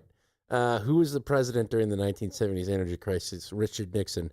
What country, led this? It was Iran during the Iranian Revolution. That's what led to this it was the overthrowing of the Shah. And now you've got the same thing. Trump is just repeating Nixon's history, and the mainstream media wants to pound that into your head. This is 1979, kids. Your pants are looser now. The music is worse now. But it's 1979. Yeah, but the drugs will kill you faster. That's true. That's true. What was the drug? I think 60s was weed. Was 70, I know 80s is often referred to as coke. Was 70s the transition I think period? 70s is I think 70s is going to be more of your, the society has gone through the gateway drug that is weed, and now they're into the psychedelic era. Nice. It's a good era. It's a good era. But the I don't know. I mean, I wasn't alive. But I would love for someone to tell us from experience what it was like as far as the American culture then. Because, and I know it's probably hard to look at it at the time, but looking back on it, you should be able to tell, oh, things were definitely about X, Y, and Z during this time. So I'd really be interested to hear that from somebody who was alive at that time and who actually has thought about that. You may have been alive at that time, but have you thought about it? Maybe now, but you know what I'm saying, right? So I wonder how the media's treatment of Nixon was at the time, because this would have really been out of Nixon's hands from if you could spin that narrative pretty easily of these crazy ass people with towels on their head overthrew our guy in Iran, and In the post-presidency interviews, I've watched a lot of Nixon post-presidency, and he talks about how we weren't there for the Crown Prince when they overthrew him in Iran. We just kind of let it happen. We should have done something about it. He said that was his biggest kind of regret, or I guess the biggest mistake America made at the time. I wonder how he was being treated in the media. I know, obviously, after Watergate, it was pretty poorly, and he's been demonized at least my entire life. I've never heard a good thing about Nixon until I started looking into him myself. I'm like, man. Well, have you ever considered that the entire reason he was forced out was because he didn't intervene in Iran? It's possible. I mean, we killed JFK for not doing Vietnam. Harder. What? Not doing Vietnam harder. Yeah. Pretty much. He didn't want to commit to it. He was probably reeling from the Bay of Pigs. He's like, I don't want to do Vietnam. Jeez. Yeah. Turns out that was a good call. Well, not for him, but it was a good call overall to not go into Vietnam. Yeah. So maybe that's the source of Nixon's regret, too, is he knows that's why he was forced out. Maybe. I've never listened to the Nixon tapes, but I've heard some funny outtakes from the Nixon tapes. Yeah. But yeah, he was definitely set up for sure. Oh yeah, we're going to tape all of your conversations in this room and then present them as evidence to a grand jury. Insane. Okay. Now, so we kind of went off on a tangent. We were talking about the grid risk and NBC highlighting the grid risk in light of the global economic situation. They're going to point, someone might ask, well, why is the grid at risk? What does oil price have to do with the grid being at risk? And they're going to point, of course, can you guess what they're going to point to as the primary reason that the grid is more at risk now than it has been? It's either oil or global warming, but given the topic, I'll say oil. No. Data centers. Oh, AI. Of course. So the activists have been activated. It's becoming a political hot topic. You got to look at the laws. The grid fell. I was thinking maybe it's energy. Maybe it's energy. Well, I think we should probably re-listen to that clip. Yeah. Just start the clip over, and you will paste it in. Yeah. It's becoming a political hot topic with protests against new data centers at town halls across the country. Starting to hit Americans' wallet, too, with average electricity prices across the country up about 5% in the last year, and more than 35% in the last 5 years. Florida's governor says he's for some new regulations on their construction and impact on the grid. And in California, some projections indicate a doubling of the state's demand in the next 10 years. For the companies that actually have to deliver the power, it's all they're talking about, too. We know across the country we need to generate more power and we need to invest in infrastructure to move it, and that's what we're all focused on. Sally Librera runs National Grid New York. We are investing in the grid throughout the state. Upstate, we are making the largest investment that's ever been made in the grid. We're rebuilding 1,000 miles of transmission. We are investing heavily in substations, and the reason that we're doing that is because we want to grow the grid. That includes the natural gas to fuel the plants, now the biggest fuel source for electricity across the country, surpassing coal about a decade ago. And despite the global conflict, natural gas prices have remained relatively low this year. For now. There's a lot of interest in nuclear technology and in doing nuclear technology differently than it's been done in the past. It's part of why the infamous 3 Mile Island nuclear plant is set to get back up and running in Pennsylvania. I like that. I hit the dong for the bell, but it didn't fire. Nothing works. Nothing works. The grid has collapsed. Everything's broken. We're having quite a few technical difficulties today, but it is what it is. High tides and low tides. That's what I say. You say that about everything. Well, except the ocean. I've never heard you use it to reference the ocean. I don't know if that's how analogies work, Well, they have a source, an origin. That's true. Hey, we're back. Okay. Well, of course, we're in the season of what to do. So, what to do when to help the grid. We got to help the grid. And Tom Winter is joining us now. And I think you kind of summed up my kind of follow-up question quite well, which is, okay, great. So there's some solutions out there, right? Nuclear technology, for instance, being one of them. But you also mentioned that these rolling blackouts could happen as soon as next summer, right? So how do we get there faster? Is there anything folks can do, some patchwork solutions so that we're not dealing with these rolling blackouts? Yeah, well, when you talk to Dewey and Libera, How do we I mean, make it first, this summer? there's things that need to be done immediately for the near term and then also done immediately for the long term. So on the near term side of things, one of the things that NYSO is trying to do is, figure out, are there ways that we can communicate with customers, whether it be data centers or be you and me here in New York State, that we can kind of cut back a little bit on that demand, save some of the energy. They're also talking about the idea of storing some of the energy. At 2 a.m., we don't consume as much power as we do at maybe 2 p.m., 3 p.m., 6 p.m. on a hot day, but those power plants can run there. There are ways to store that energy that could be potentially helpful. Long term, of course, the challenge here is that, in 3 to 5 years, it will take to ramp up the types of power plants that you'll need to be able to deliver this power. So are you telling me I should listen to my husband and turn the lights off when we leave the house and not crank the AC all the way down to 65 degrees or the heat up to 80? Hey, what's gonna be going on in 3 years? Nuclear power, baby. No, a Democrat president. Oh, that's true. That is true. That's funny. Connected those dots.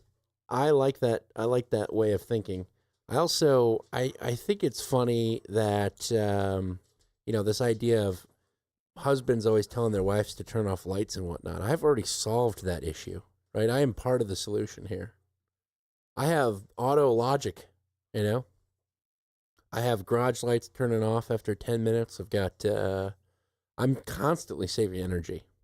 And the only thing I have to do is... careful. You better be careful. Soon your wife will have auto husband. That's true. That is true. Don't tell her, but I do automate an I love you text every morning at a random time between 8 and 9 p.m., 9 a.m. Auto love. It's funny because I look at my phone and she says, oh, I love you too, baby. And I'm like, yes, I've done it. What you don't know is that she's automated the reply. That's right. That would be funny. Reply to Dan. I still tell her I love her. This is just when I'm having a stressful week. It just, covers that base a little bit. You sound like you've had a stressful week. Not so much actually. Not. No, the week. Well, what's the problem? What do you mean? I felt like you sounded like you'd had a stressful week. Maybe it's because I didn't ask you how you were before we got started. I've been having stressful weeks. The weeks prior to this week were stressful. This week is, maybe I've just become adjusted. Does your job pay you enough? No, it does not. Not for what I do. Maybe you should contact Linda Lou Patkin. I would love that. I would. I'm always afraid of changing jobs and then the variable being I can't no longer work from home and then this podcast has to go away. That's my biggest fear in life. I don't work from home. I know. I can tell. Got him. Just kidding. Okay. What to do? Rolling blackouts. I was talking to an oil executive. What to do is wait for the Democrat. Well, that's effectively their plan. But what to do is I was talking to an oil executive, a guy that, it's funny because I asked him what he did. And he mentioned... Was it Billy Bob Thornton? It wasn't Billy Bob Thornton. But, he had to cushion it. He was prepared to be or maybe it was coal. I can't remember. I think it was coal. And he had to cushion it around of clean burning, this new coal. And of course. Because he probably got a lot of weird looks when he said he was dealing with coal. And I quickly dispelled the notion that I was going to be one of those. And I was asking him if the rolling blackouts that we were seeing in California, if that was probably a possibility grid-wide. And he goes, oh, yeah, absolutely it is. And that was 3 or 4 years ago, I think, at the start of this podcast. And I think we're approaching that era now. of the potential rolling blackouts. When that starts happening, it's game over. And it should start happening sometime this summer, sometime before November, I guarantee you. Would you like to make a prediction? I'll make a prediction. I'll say maybe not nationwide, but places outside of the usual rolling blackouts. We'll see. We'll see them. And it'll be blamed on the oil thing. I think it was interesting that they chose AI as the main focus point of this. But I think it'll be blamed on Trump and oil and Iran and probably global warming. Do you know where the AI centers are being built? Virginia, maybe? Well, I was going to say red states, but if it's Virginia, that's not. Well, those are the necessary ones. Those are the ones for the government AI, the GAI, the gay. But I'm talking about the one for the people. The ones for ChatGPT and Claude. Those ones that don't really matter. We can protest those. I'm pretty sure they're being built mostly in red states. They're probably being built to where I said we should put the Taiwanese people, which is Arkansas. Arkansas. Yeah. I keep telling people, let's just import the entire country to Arkansas. It'll be great.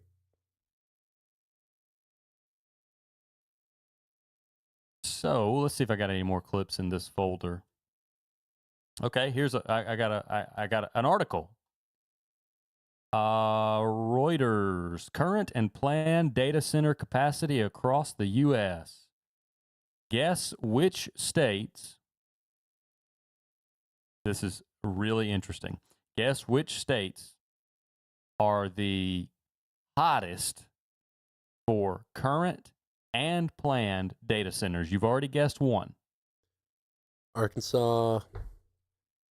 No. Or I've already guessed. Think like one. a Fed. Oh, Washington, New York. No. Virginia. Virginia. Yeah, Washington. Virginia, but Washington. Greater Washington, yes. No. But guess the second one. And this, think politically divisive. Think Texas. Yes. With a dollar sign. With a dollar sign. Texas. You've had an exodus of Californians into Texas. Now you have basically targeted political advertising about the evils of data centers and the Republicans that brought them to your water-starved state. They're trying to flip Texas. That's a tall task, I think, but... Well, everything's bigger effort. in Texas. That's true. I mean, Texas is enormous. You mentioned, what's his name? Really, Billy Bob Thornton. Have you been watching Landman? No. It's a pretty good show, but it is basically Texas Yellowstone, and that was the whole premise of the show. The Mexicans are the bad guys this time as opposed to the Indians. But he's got a chaotic family life, and he's just trying to keep it all together. So relatable. So let's see. Where am I going with this? Yeah. That's all of the grid report that I have. Before we get out and thank some people, go around and shake everybody's hand who sent us a donation of any amount. I have a Europe clip relating to Orban. I got a ton of Europe. And you got plenty of Europe? Mm-hmm. You want to do it after the thanks? Sure I don't thing. know how long we've actually been going because of all the drops in the technology tonight. Yeah, it's tough to tell. I guess kind of on this energy and AI front, this would fit nicely in right now. From Supermicro, did you hear this story about smuggling stuff? Oh, yeah. Yeah, SMCI. Yeah. Supermicro, the CEO's in some hot water, and for good reason. So I'll play this clip, and I'll let you know what I think it means. Super microcomputer stock plummeted by more than 25% in pre-market trading on Friday after the U.S. arrested co-founder Yishan Liao, alleging Liao and two others conspired to smuggle AI chips worth billions of dollars into China. Liao, a senior vice president of business development, Ruwei Shongchong, a manager in Supermicro's Taiwan-based office, and Tingwei Sun, an outside contractor, were definitely rice people. Each charged with one count of violating U.S. export control law, one count of conspiring to smuggle goods from the U.S., and one count of conspiring to defraud the U.S., the Justice Department said Thursday. Prosecutors allege Liao, Chong, and Sun sold banned NVIDIA-powered AI chips through a Southeast Asia company, identified as Company One, and then forwarded those chips to China through third-party brokers, violating U.S. export controls. These alleged smuggling efforts generated about $2.5 billion in sales for Supermicro since 2024, prosecutors claim. Supermicro, which is not named as a defendant, said in a statement that Liao and Chong were placed on administrative leave and that the company terminated its relationship with the contractor. Shares of Supermicro dropped by 25.3% to around $23 a share in pre-market trading, pacing what would be the company's largest single-day loss since October 2024. Liao, who co-founded the company in 1993, holds about $464 million worth of Supermicro shares, according to FactSet. Soaring demand for NVIDIA's high-powered GPUs, driven by competition to train generative AI, led the U.S. to restrict shipments to China in 2022. Although President Trump initially sought further blocks on China obtaining NVIDIA's chips, he has since relaxed trade policy. In December, Trump stated he would allow the export of NVIDIA's H200 chip to China, easing restrictions also for AMD, Intel, and, quote, other great American companies. Trump claimed the Biden administration's restrictions forced companies to spend, quote, billions of dollars building degraded products that nobody wanted. He added that the U.S. will get a 25% cut from these advanced chip sales. For more on this story, check out the article at the link in the description.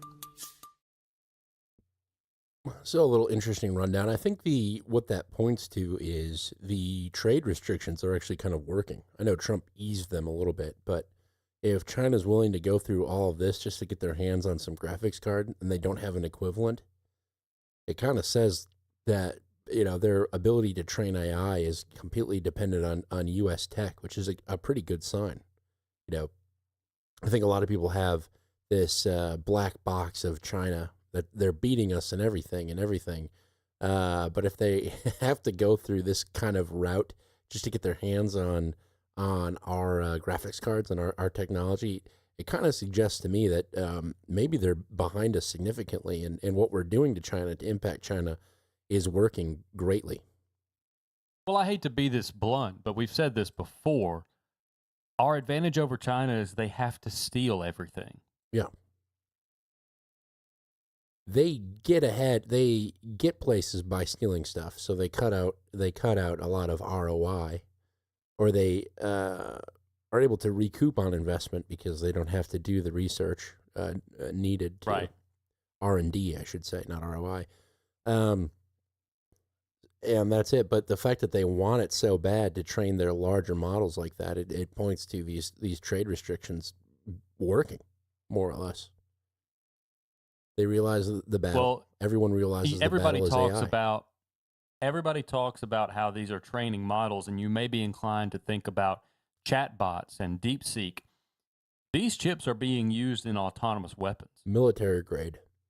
Yes, this is military grade technology. This is not about a chatbot that China wants to have for its people or its paper pushers. This is about being able to produce on a mass scale autonomous weapons. And maybe not even autonomous weapons, but just decision-making military systems. So we've seen this in action. You know, we've seen the Trump administration use iterations of well-known AI platforms, large language models, we should say in this scenario, to make decisions, to make targeting decisions. I hate to use this cliche, but imagine what we haven't seen. Right. You know, and China's got that. They're probably only a half a step behind us, if they're a step behind us. There was the question.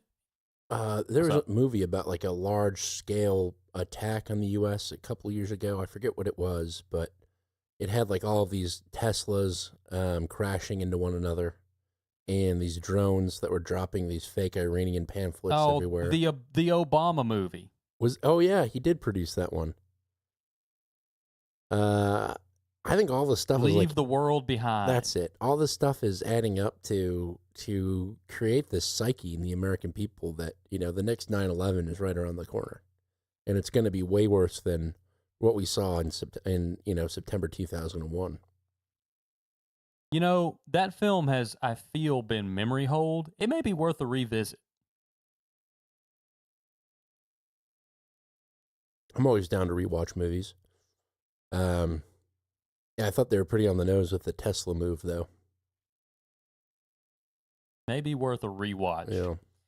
To see what was being what were we being told behind our eyes.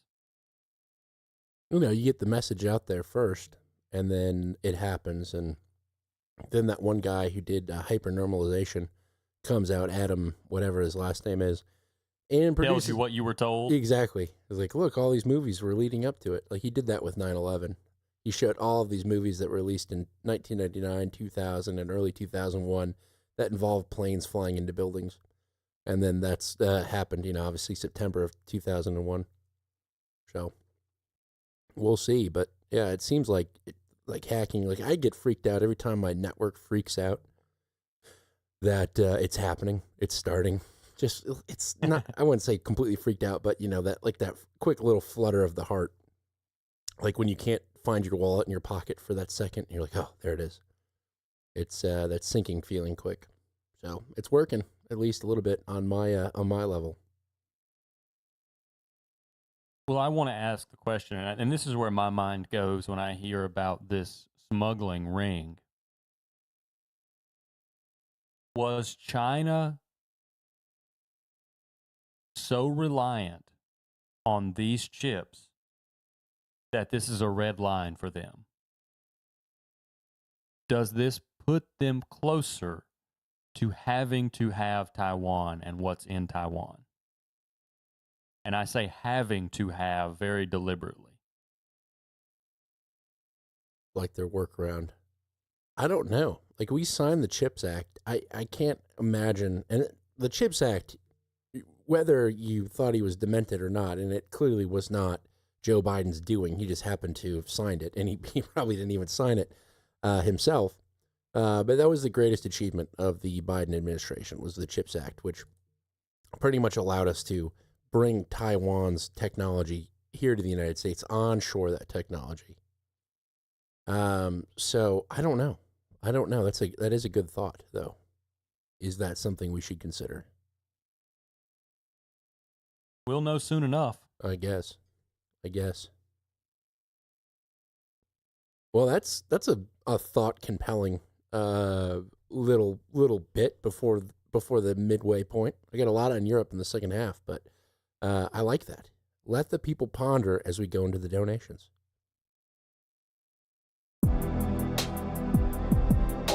Millennial Media. Offensive.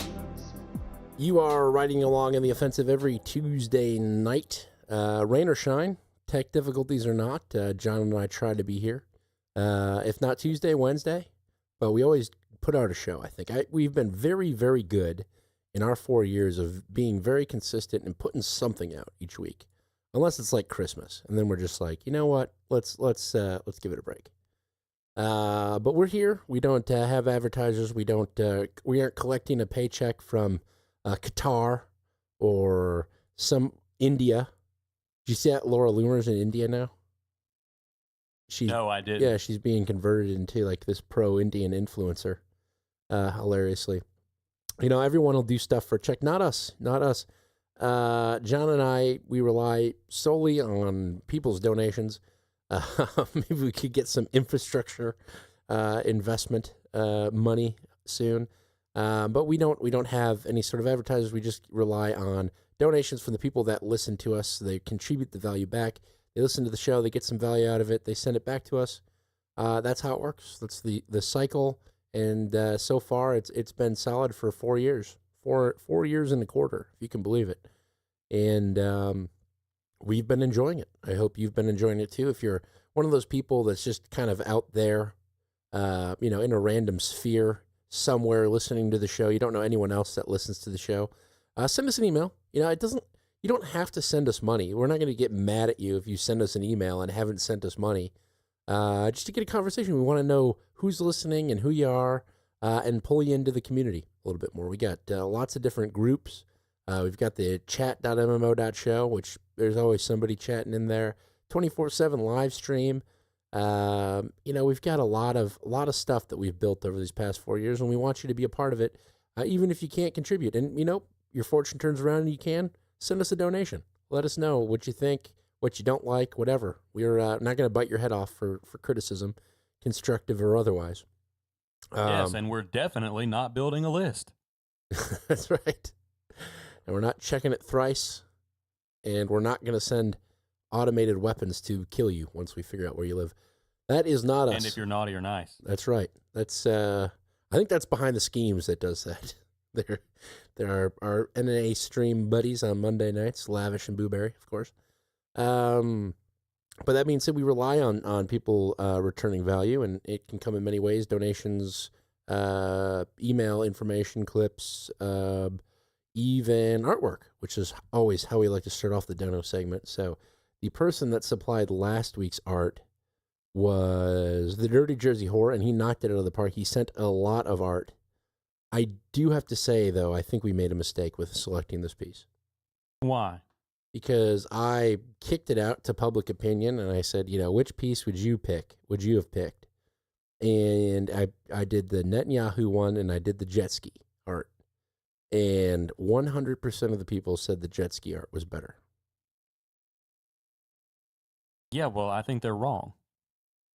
And everyone in the chat room said the jet ski art was better. So, I didn't stand up for it. I should have stood up for it. So if we let that be a lesson to you. If we come to it tonight, I am going to force whatever I like.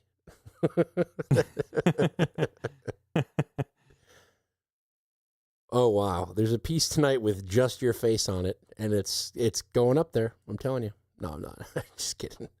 But I like it. Yes, the Dirty Jersey Horror. This piece, he's got a very consistent Millennial Media offensive logo that he uses on the top, which I like. It's not my favorite, but I like it. And then our names at the bottom. I think he adds that.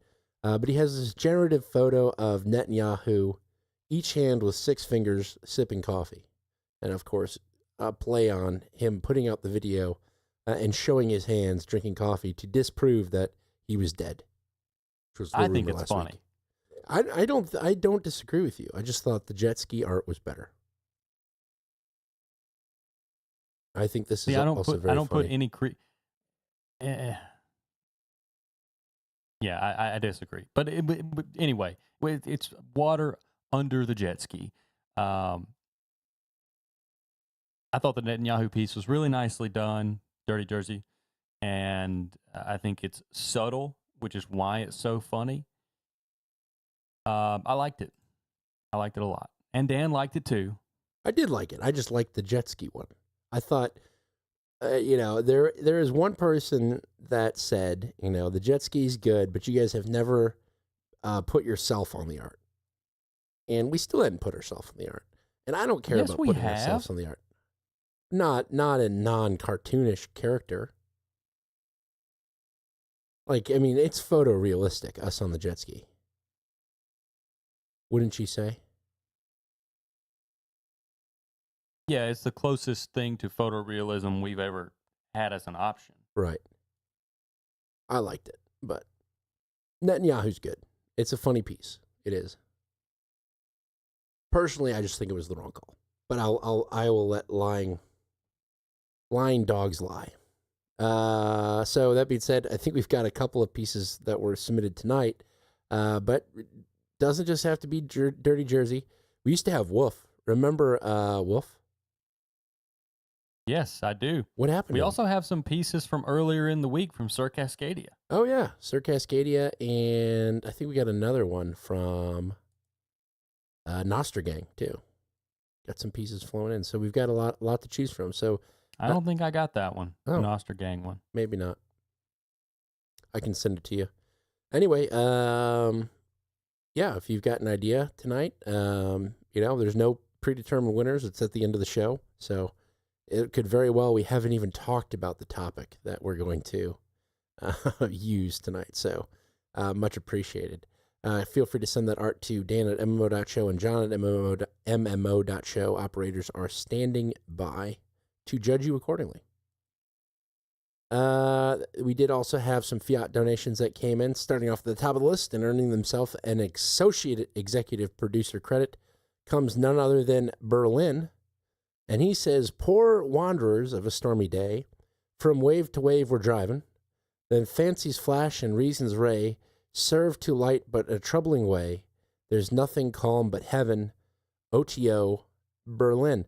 That is a poem by Thomas More. And the part that he didn't include is the title. And the title is The World is All a Fleeting Show. And I thought that was pretty good because it is effectively what we're doing here is talking about the fleeting show that is the world. Let me see if I can find. I don't think you gave him credit for his amount. Oh, $50. $50. Ah, yes. Is but a fleeting show. Thomas More. I thought it was a good poem, and obviously it speaks to him. So the whole thing is like 3 paragraphs, so I'll just read it quick. The world is all a fleeting show for a man's illusion given. The smiles of joy, the tears of woe, the deceit shine and deceitful flow. There's nothing true but heaven. And false the light on glory's plume, as fading hues of even. The love and hope and beauty's bloom are blossoms gathered for the tomb. There's nothing bright but heaven. Poor wanderers of a stormy day, from wave to wave we're driven, and fancy's flash and reason's ray serve but to light the troubled way. There's nothing calm but heaven. So, little food for thought there. I like that one. Thank you very much, Berlin. Much appreciated. He was really ahead of his time. Yeah. It's all a fleeting show. Especially with the us included in there. Modern times. Call for modern measures. Thank you very much, Berlin. Eli, the coffee guy, came in through PayPal with $33.33 and says, last show is excellent. I especially love the segment on Colombian coffee. And to answer your question, yes, of course. We're trying to capture the coffee-drinking paraglider community. Congratulations to John and his wife on the future human resources. We've also got something fun in the works, a collab with Little John's Candies, chocolate bars, and Gigawatt Coffee inside. Supplies are limited, so visit gigawattcoffeeroasters.com and check them out ASAP. Stay caffeinated and stay on the offensive. On the offensive. Eli, the coffee guy. Thank you very much, Eli. Glad you liked it. I didn't include the coffee segment just to pander to you. I actually thought that was interesting. So thank you. The Nail Lord of Gaylord comes in through Venmo, and he's also talking about rice people. He goes, N-Log here, OTO. On the offensive. Asians don't drink coffee? Evidently, the Colombians never heard of Vietnam. Number 2 producer in the world. Coffee shops everywhere. Good to know. That's right, the Vietnamese Fen filter with their coffee with chicory. Always good. You drink one of those and you're going to be awake for a week. I know from experience. Thank you very much, Nail Lord. Praetor Weirdo of the Not So Flatlands comes in through Cash App with $2.33, and he simply says, OTO. On the offensive. So thank you very much. That does it for our fiat donators. They went to mmo.show/donate and donated. Feel inspired to do the same.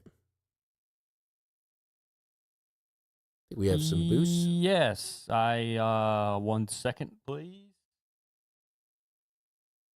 We have some. This is not loading. Here we go. There it is. There we go. Are these all? These are new boosts. Okay, these are new boosts. We have some boosts from people who sent Bitcoin for the show. Bully Steed comes in with 2,222 Satoshis and says, deconstructing news on Tuesday. Hashtag MMO remain on the offensive. On the Thank offensive. You, DJW comes in with 1976, his standard. Says, OTO, you guys be good. You would have been a little young for the fuel crisis, huh? 1976. If that is indeed the year he was born. But thank you, DJW. On the offensive. Piez comes in with 121 Satoshis and says, mushroom strong high five or prayer. Mushroom strong prayer. Yes, mushroom strong prayer. No steak this week. He's cutting it out. Noster Gang comes in with 100 Satoshis, and that wraps us up. We haven't had any streamers this week, but you can stream value for every minute that you listen to the show through a modern podcast app, modernpodcastapps.com. And thank you to everyone who sent donations, who sent information, who sent feedback. If you sent anything to us this week, unless it was bad juju, we thank you. Yes, thank you very much. Let's get in the second half. Get it on.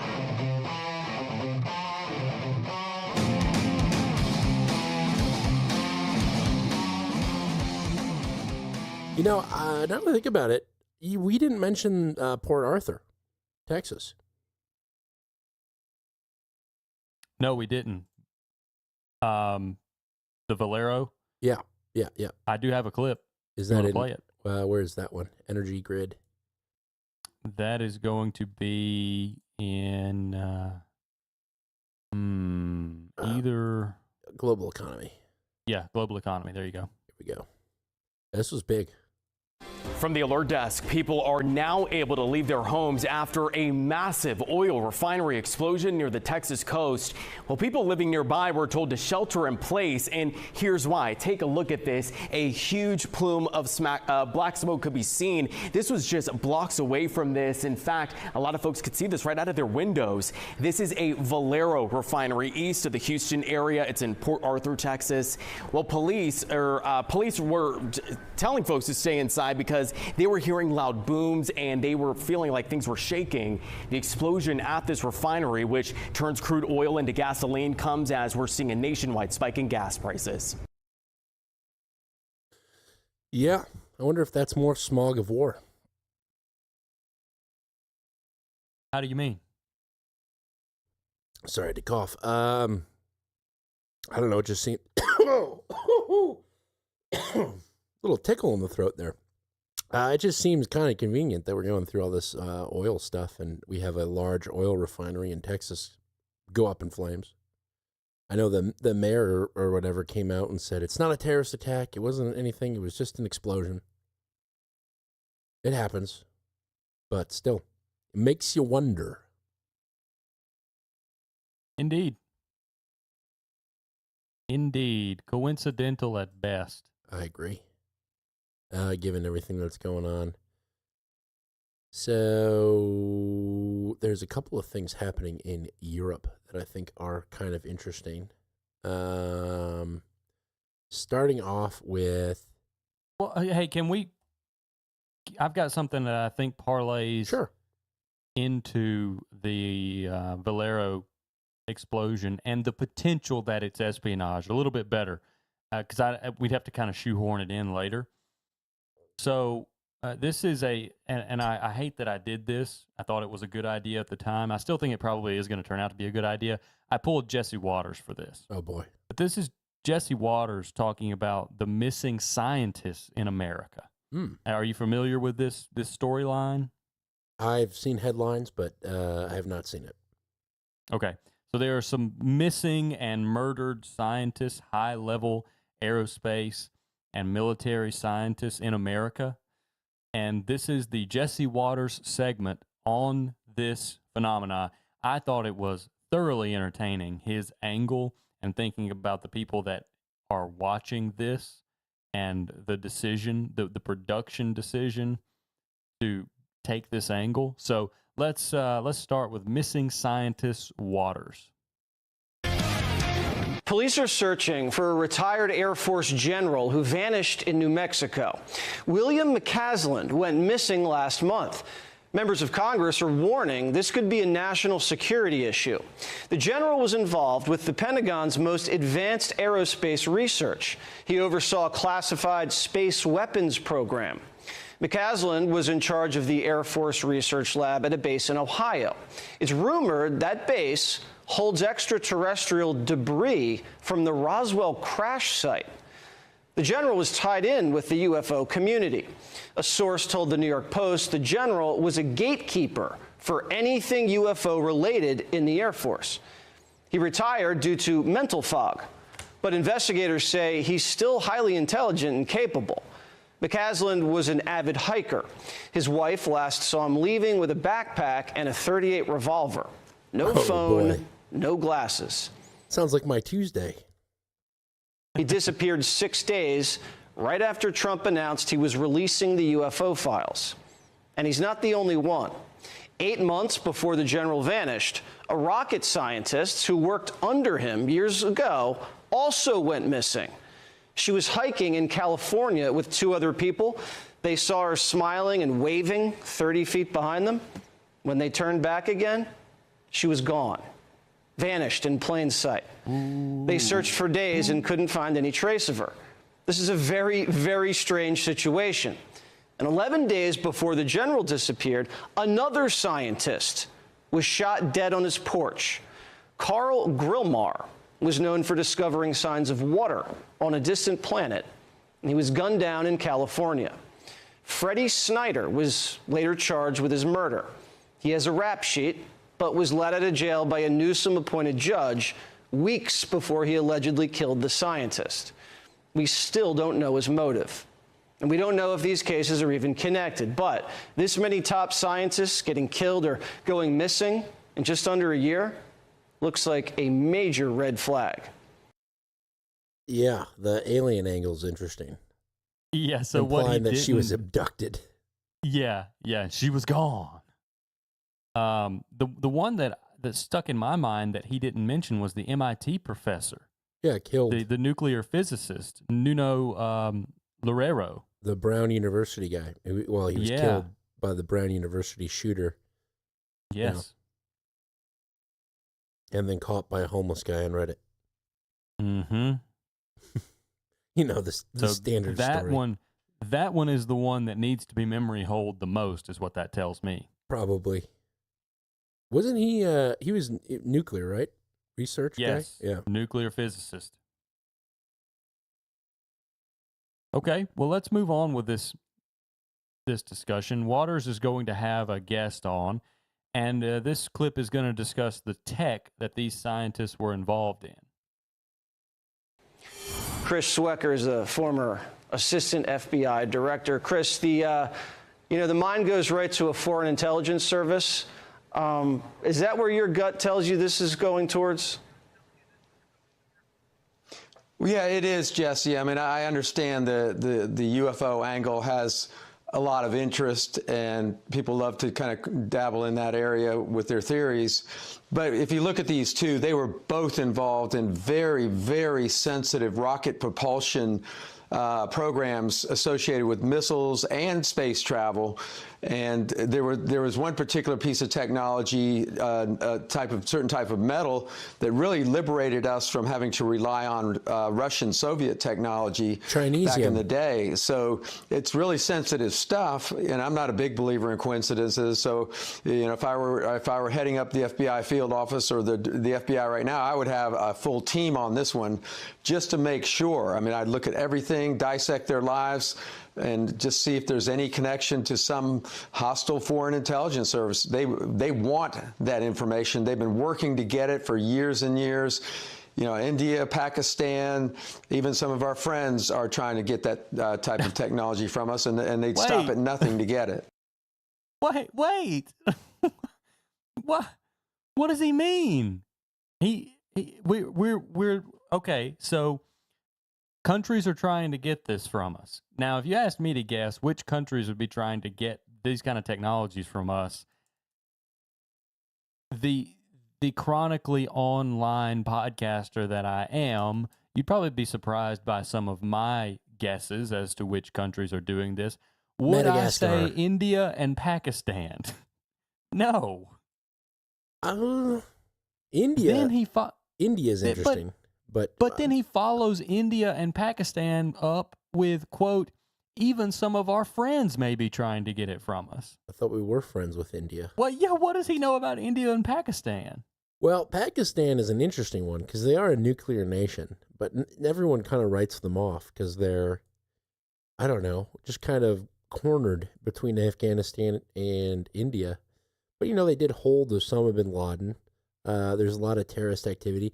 They're offering to be the home of the talks between Iran and the United States in the peace negotiation. They want the talks to happen in Pakistan. So they're doing some legitimacy seeking. But yeah, China is the one that your head would instantly go to, I think. I was more thinking of one that we'll hear a little bit about in just a second. But, let's...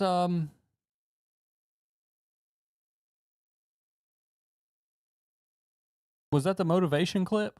That was the tech clip. Oh, let's see what motivation says.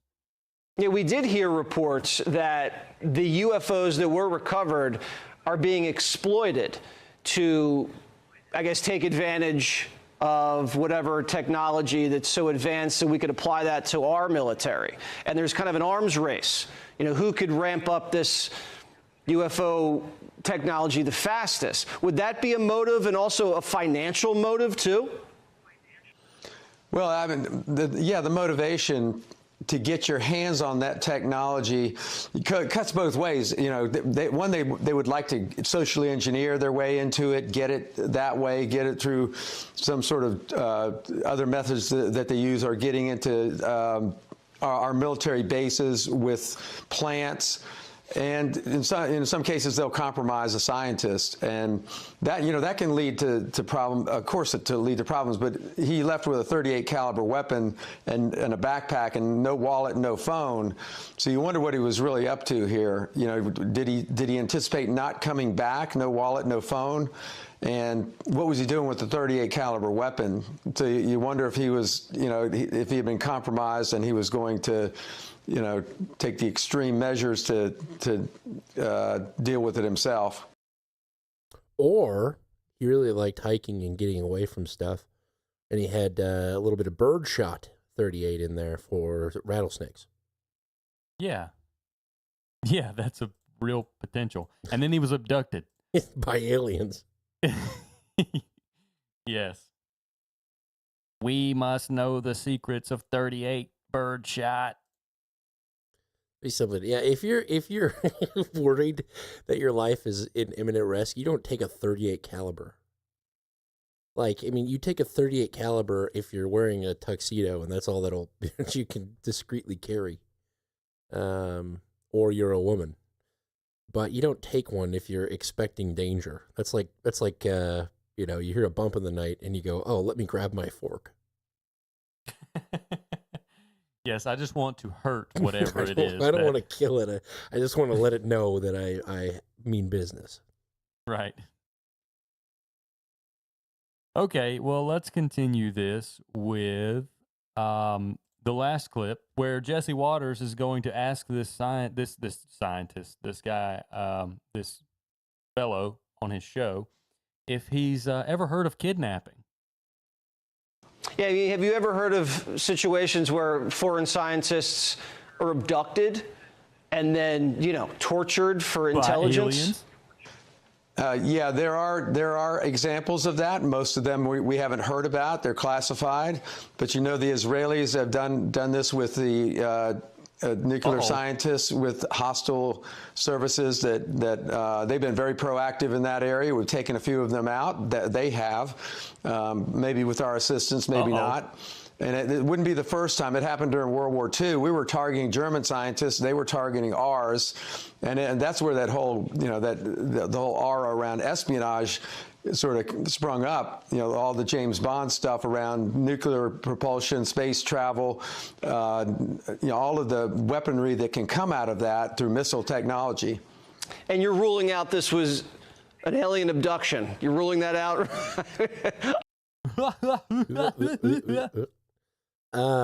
Yeah. We have definitely abducted all of Germany's scientists, and we call them NASA. It's called the Nazis in Space Association.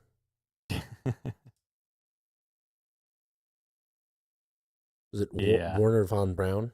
Wasn't that the head guy? Braun. Genius of a man.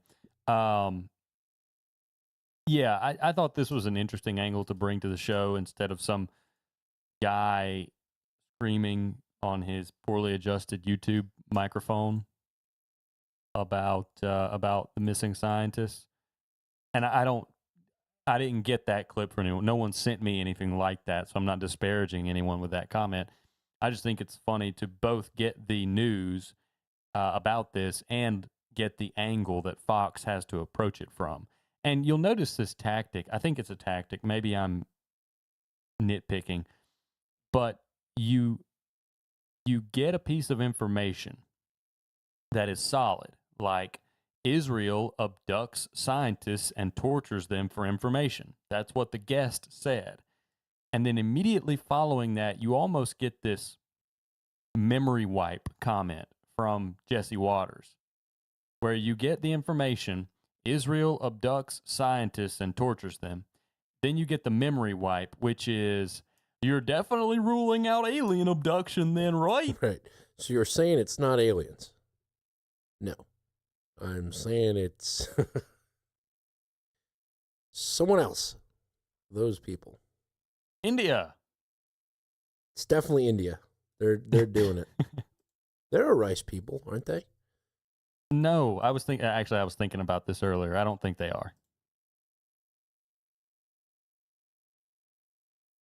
I'm trying to think of the times I've had Indian food. I think there's a little bit of rice in there. I don't think that they make it like the staple, but I think there is some rice in India. Maybe not. I can't remember. I don't actually need to eat more Indian food, but I could just Google it. Interesting. Interesting indeed. Yes, aliens and or the Jews. You choose. Yeah, some interesting things are happening out of Europe. So there's been, as you are aware, we're coming up on a Hungarian election. I'm not very positive for Orban. I think Orban is done overall. But I think the information campaign is really speeding up in Europe. And I think it's weeding out all these kind of right-wing people, and it is trying to push in these pro-EU, pro-whatever, approved by Ursula von der Leyen people. It's kind of been my angle for a long time, but I think I have a couple of clips to prove it. So the European media, and a lot of these come from Euronews or DW or France 24, this story propped up first, followed by a couple of other allegations, and they all kind of take a common tact against a common enemy here for Europe, and it's pretty much creating an us versus them narrative. Starting off with this top one, this came in from one of those weird sources where they play like a hip-hop beat over the story, so I apologize for that, but I thought this was interesting, and not a lot of people are talking about it. A plot straight out of a spy thriller. Stage an assassination, win an election. An alleged Russian plan to save Viktor Orban by turning fear into votes. But if the attack was never meant to kill, only to convince, how far will power go to rewrite democracy itself? A startling intelligence report has revealed an alleged Russian plan to influence Hungary's upcoming elections by staging a fake assassination attempt on Prime Minister Viktor Orban. According to an investigation by the Washington Post, officers from Russia's SVR proposed what they described as a game changer to reverse Orban's declining poll numbers ahead of the April 12th parliamentary vote. The internal intelligence document, verified by European security officials and reviewed by the Washington Post, outlines a plan to stage an assassination attempt to reshape the political narrative. The operatives proposed a way to fundamentally alter the entire paradigm of the election campaign, the staging of an assassination attempt on Viktor Orban. According to the report, the objective was not physical harm but psychological impact, shifting the campaign away from economic dissatisfaction toward national security concerns. This reflects a strategy aimed at reframing voter priorities in Orban's favour amid rising public discontent. Polling cited in the report shows growing dissatisfaction with Orban's leadership, with over half the population expressing concern over economic conditions, even in traditional strongholds of his Fidesz party. The report also highlights the Kremlin's strategic interest in Orban, who has consistently challenged EU policies and blocked key financial aid to Ukraine, giving Moscow influence within both the European Union and NATO. The Kremlin, however, has denied the allegations. Russia has been accused repeatedly of meddling in elections, including in 2016 in the United States. Meanwhile, then they stopped. They didn't do the 2020, the 2024. I love the suggestion in there that you can rewrite democracy. Rewriting democracy. And I think that is kind of ironic because there's definitely a push campaign in European news to create these kind of stories and drum this up again. I feel like Europe or the European leadership has put out the directive to the media to say, look, we have taken our eye off the ball of Russia, right? The reason that these right-wing uprisings are happening in your country is because people are too focused on the hardships that are caused, that are happening to them. They need to focus on the common enemy that is Russia. So we need to unite and rally around that point. And this was one piece. And so this came out, this fake assassination attempt against Viktor Orban, weeks. I mean, we're 3 weeks out from an election in Hungary, weeks before. The week after that story dropped, a couple of days after that story dropped, this came out. And this was effectively a Hungarian foreign minister admitting to talking to Russians. Hungary's Foreign Minister Peter Szijjártó has acknowledged that he regularly contacts his Russian counterpart Sergei Lavrov during private EU meetings on foreign affairs. The Hungarian government had earlier dismissed the allegations as fake news, but Szijjártó acknowledged they were true during a speech on Monday evening. The allegations are explosive, as EU member states are bound by the principle of sincere cooperation, and the content of such meetings is understood to be confidential. Did you hear that? It's understood. I did. It's understood to be confidential, meaning there's no rule. He didn't break any rules. Video posted on social media on Tuesday, Szijjártó rejected claims that he had breached security protocols, insisting that secrets are not discussed at the ministerial level meetings in question. Szijjártó said he also speaks to his counterparts in Serbia, Israel, the United States and Turkey, both before and after EU meetings on foreign affairs. The revelations come as political tensions mount ahead of Hungary's parliamentary elections next month, in which the ruling party is behind in the polls against opposition leader Peter Magyar's TISA party. Yeah, they're behind big too. So I think that it is lights out for Orban in Hungary. And I think we're going to see a continuing pattern, a trend. I saw headlines this week that, the recent elections, the right wing missed a little. They thought they were going to do better than they did in France, but they're on track to secure the presidency in the next presidential election. Yes, and the Green Party outperformed in Germany. How about that? Yeah, right. So I think that the theatrics and the illusion of democracy will continue to prevail. But it will continue to produce these Euro-aligned leaders in all these countries. So we talked about Hungary and Slovakia being the bad boys, Robert Fico in Slovakia. Those people are all going to go bye-bye. We're going to see a kind of a monolithic Europe. And I think that's the first step to the federalization efforts of the EU. I think that's what we see first. But don't take it from me. Take it from more Euro news.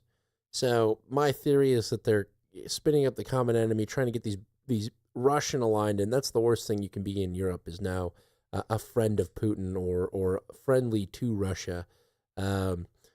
So here is, I'll play the beginning of this just to give you a taste of the constant stories. These were coming up not as a suggestion in algo, but one after another in the recently uploaded videos of Euronews. Who are the latest Russian disinformation actors sanctioned by the EU? Right? High energy, Russia's bad. That's it. Okay. This next one, the EU now realizing that their subsidized life is over and that even though Russia are the bad guys, they've announced this past week.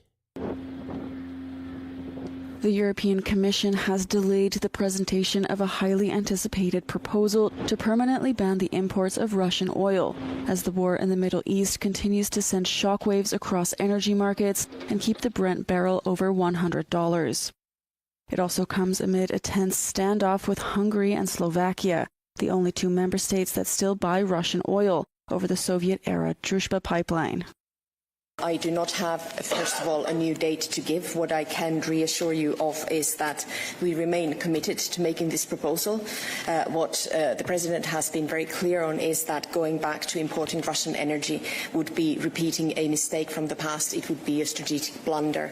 So we have successfully already put in place and in force the repower gas regulation, which already banned, as from last Wednesday, the new short-term and long-term gas contracts, and we are determined to continue with other energy forms as well. The legislation, which is part of the Repower EU roadmap, was tentatively scheduled to be unveiled on the 15th of April, but the date has now been removed from the calendar. The Commission insisted the change in timing did not mean a change in policy, saying the proposal had not been cancelled and would still be published, though no longer by the mid-April date. Yeah, they're trying to play wait and see before they completely rule out Russian oil. But you hear that Slovakia, Hungary, they're buying Russian oil, they're bad. So I think what we're seeing is, and what we're continuing to see, is a continued squeeze on anyone that is right of center or Eurosceptic. You know, Orban had gathered a bunch of right-wing people, a group he's actually formed himself called the Patriots of Europe. He gathered them in Hungary as a rally cry behind him ahead of this election. But I think Ursula and the call to, you know, make Russia the big enemy and split the people on, well, these people support our enemy, so they're actually your enemy too, is too strong. And I think inevitably we're going to see a socialized Europe that is a federal bloc. That's my prediction. I don't know when that's going to happen, but I think it is going to happen. Well, they're already pretty socialized. Right. But I'm saying, like, collective, we are now the United States of Europe, pretty much. And they're laying the groundwork for that collective bargaining and whatnot. While continuing to keep in the people's mind, well, the right wing is right around the corner, so we got to continue to come out and vote, even in these elections that don't mean much. We need to make sure that they don't stand a chance. So the narrative is there. And I think that's the general strategy of Queen Ursula to secure her kingdom. Nothing new. Those clips just pop up. Yeah, of course. Do you think anything changes with the energy supply shock that, for example, Southeast Asia is dealing with right now? I mean, it seems like Hungary and Slovakia are going to be in a better position to weather this than the rest of Europe. Do you think that's why you're getting the accelerated push for them to go now? I think that's one reason for sure. I think, the symbolism of saying Russia's bad. Here are the Russian actors that are being sanctioned. We need to refocus up on Russia. But then also saying, well, we are going to ban Russian oil, but we're just not going to do the proposal right now. Has nothing to do with what's going on in the globe. We've just decided to push it back arbitrarily. I think it is structuring, playing the wait and see game, hoping that this whole thing gets resolved. But yeah, I think that does play into the calculus quite a bit. If Hungary and Slovakia if we can get leaders in that are all in on the EU and will instantly ban those imports from Russia, then all the better, because we can't have, one country looking like they're not going through it as every other country is. So, I mean, Spain has elected a communist. Their president is a communist socialist, and that's just kind of it's Spain, but you've got more centrists in France and Germany. But that's the definite trend. Is we saw this right-wing trend happening throughout Europe, and what we're now seeing is the collective and centralized force to suppress that throughout the entire continent. So it's like the evolution of Europe is now they've realized no longer can we rely on the U.S. and we've got to get our own narrative and agenda out there, and they've decided on full steam with their current setup, but we're going to pretty much force nationalism, but left-wing nationalism, and not nationalism, but like a globalism within Europe, a continentalism. I don't know. I don't even know the words for it, but I think that's got to be the strategy there. I don't know. I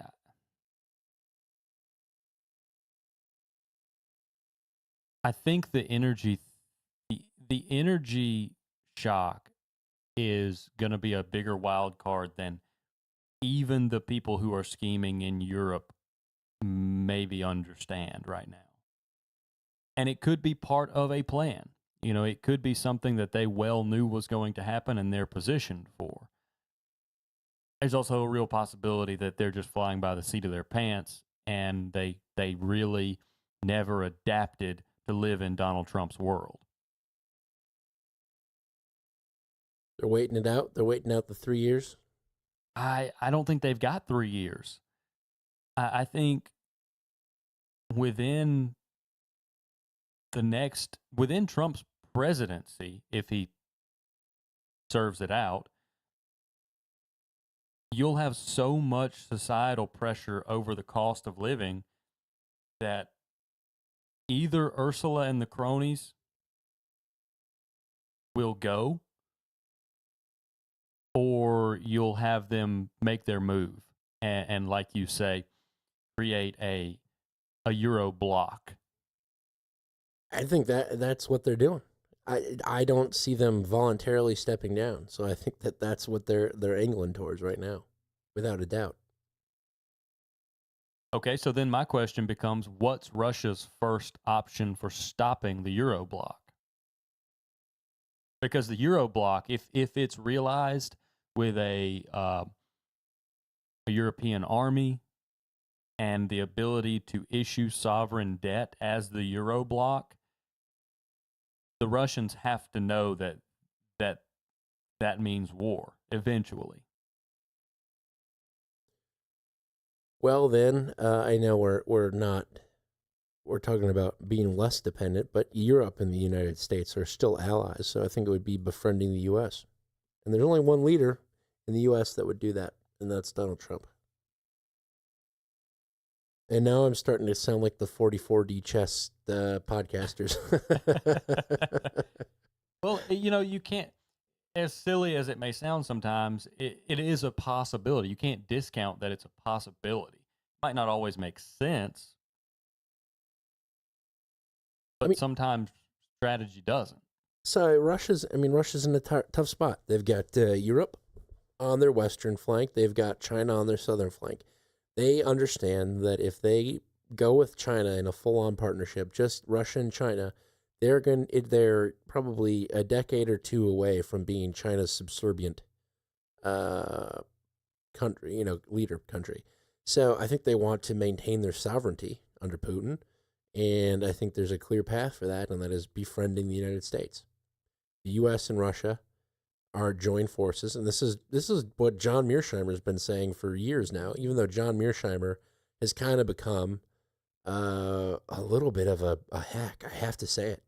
But I think Russia and the United States working together would be the ultimate solution for that, because you've got Europe now feeling shunned by the U.S., you've got China growing in strength, and you've got two superpowers, Russia and the United States, that are separated by distance, which is good, you know, specifically from a west-east perspective. I know Alaska and Russia are pretty much touching. But I think that it's a good, because you got the corners of the map covered as far by way of being friends. So, you know, I don't know. You see the reports of them helping Iran, and I don't even know what to make about targeting places.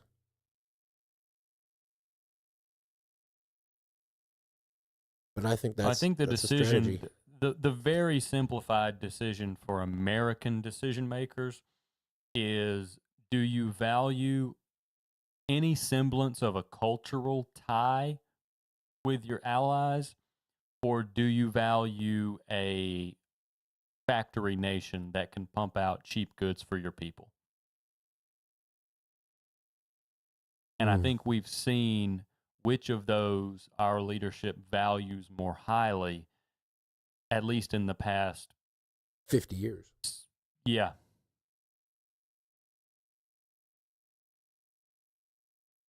Yeah, I mean, if the U.S. and Russia got along, that would solve half of everything.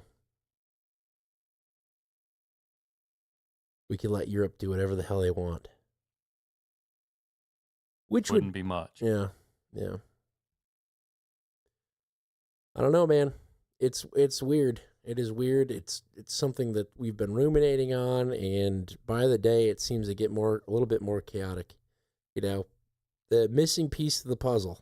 This is when I realized, I was listening to the show. They said the missing piece of the puzzle is, you know, thousands of sealed indictments, and it's going to happen somewhere in June or July. And I feel bad for the people that believe that or buying into that and saying it, because come June and July, they're gonna look dumb. It won't matter.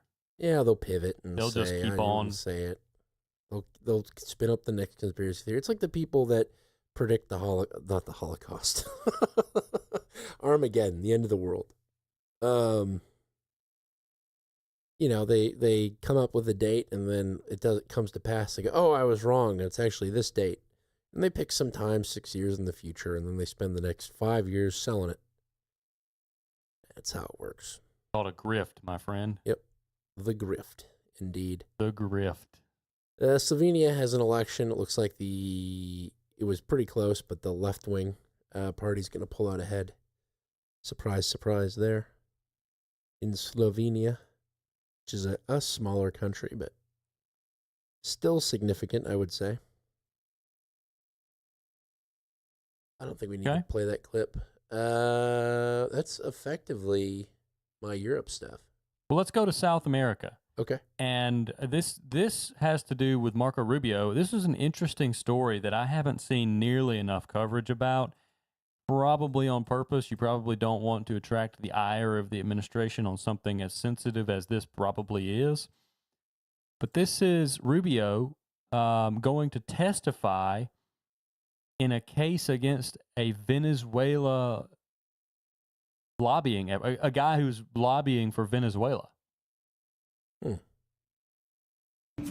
Welcome back to The Takeout. Secretary of State Marco Rubio is scheduled to testify tomorrow in the trial of his former roommate. Former Miami area Republican Congressman David Rivera is accused in a long-running investigation of secretly lobbying on behalf of the Venezuelan government. Prosecutors say a Venezuelan oil company gave him $50 million in exchange for help in ending American sanctions. Rivera denies all wrongdoing. CBS News Miami's Jim DeFede has tracked this case for years and the relationship between Rubio and Rivera, and he joins us now with more from South Florida. Mr. DeFede, great to see you. You interviewed then Senator Rubio about this back in 2022. I want to play the audience a little bit of what he had to say.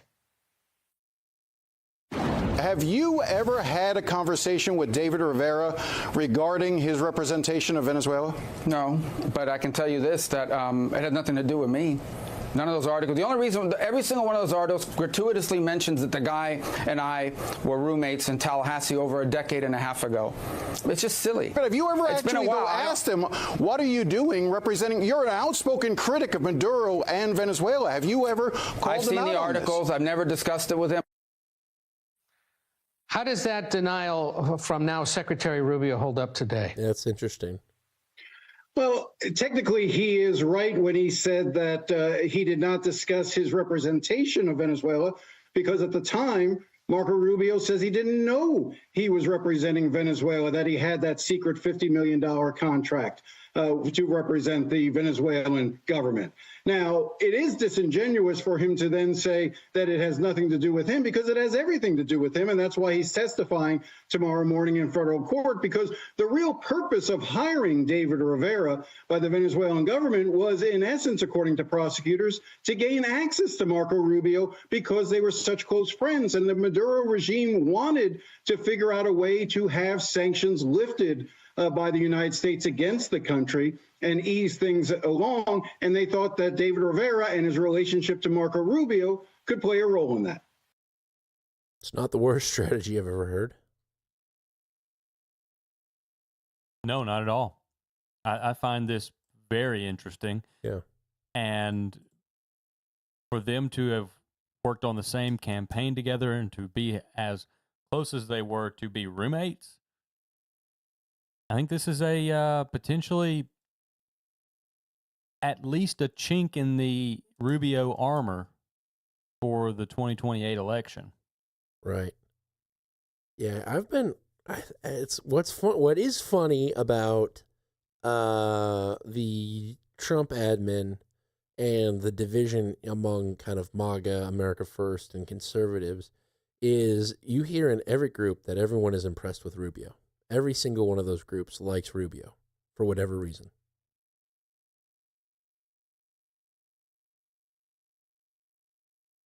I like Rubio at times.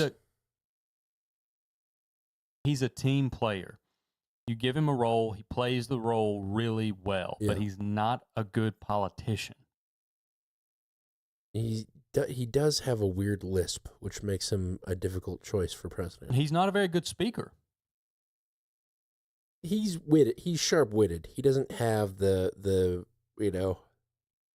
Trumpism, magnetism of, surprises. Right. Why didn't you tell me about Pearl Harbor? He doesn't have that, but he is well-spoken, although he probably got some bad boy points for saying Israel forced our hand in this, which is what he did. Most definitely. Yeah.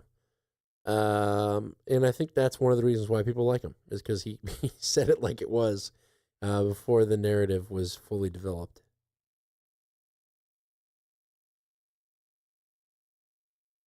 Okay, well, let's listen to the list of Maduro and others that have been subpoenaed for this case. Did I hear that they wanted to have Maduro testify in this case? They did. As soon as he was captured, Rivera's defense team immediately subpoenaed him to come in. And of course, Maduro's attorneys let it be known that they would be pleading the Fifth Amendment and refused to. But that's not the only person they tried to bring into this case. They also subpoenaed Susie Wiles, White House chief of staff. And Kellyanne Conway, former advisor to Donald Trump. They were throwing out all of these crazy subpoenas, hoping that it would cause enough embarrassment to the Trump administration that Donald Trump would then put pressure on the Justice Department to get rid of this case, which a lot of people are sort of amazed that this case has survived. The one subpoena that has held up has been the Marco Rubio subpoena. And again, he will be testifying in this case against his former longtime friend. And we should point out, there's no allegation of wrongdoing against the now Secretary of State, but Rivera and him were roommates and co-owners of a home in Tallahassee when they were both state lawmakers, right? They were. I mean, their relationship goes back 30 years. When Marco Rubio was 21, 22 years old, he and Rivera were volunteers on, and you'll appreciate this, Ed, being from Florida back in the day, from Lincoln Diaz-Balart, Congressman Lincoln Diaz-Balart's first campaign for Congress in 1992. Rivera and Rubio were volunteers on that campaign way back in the day and have been friends ever since.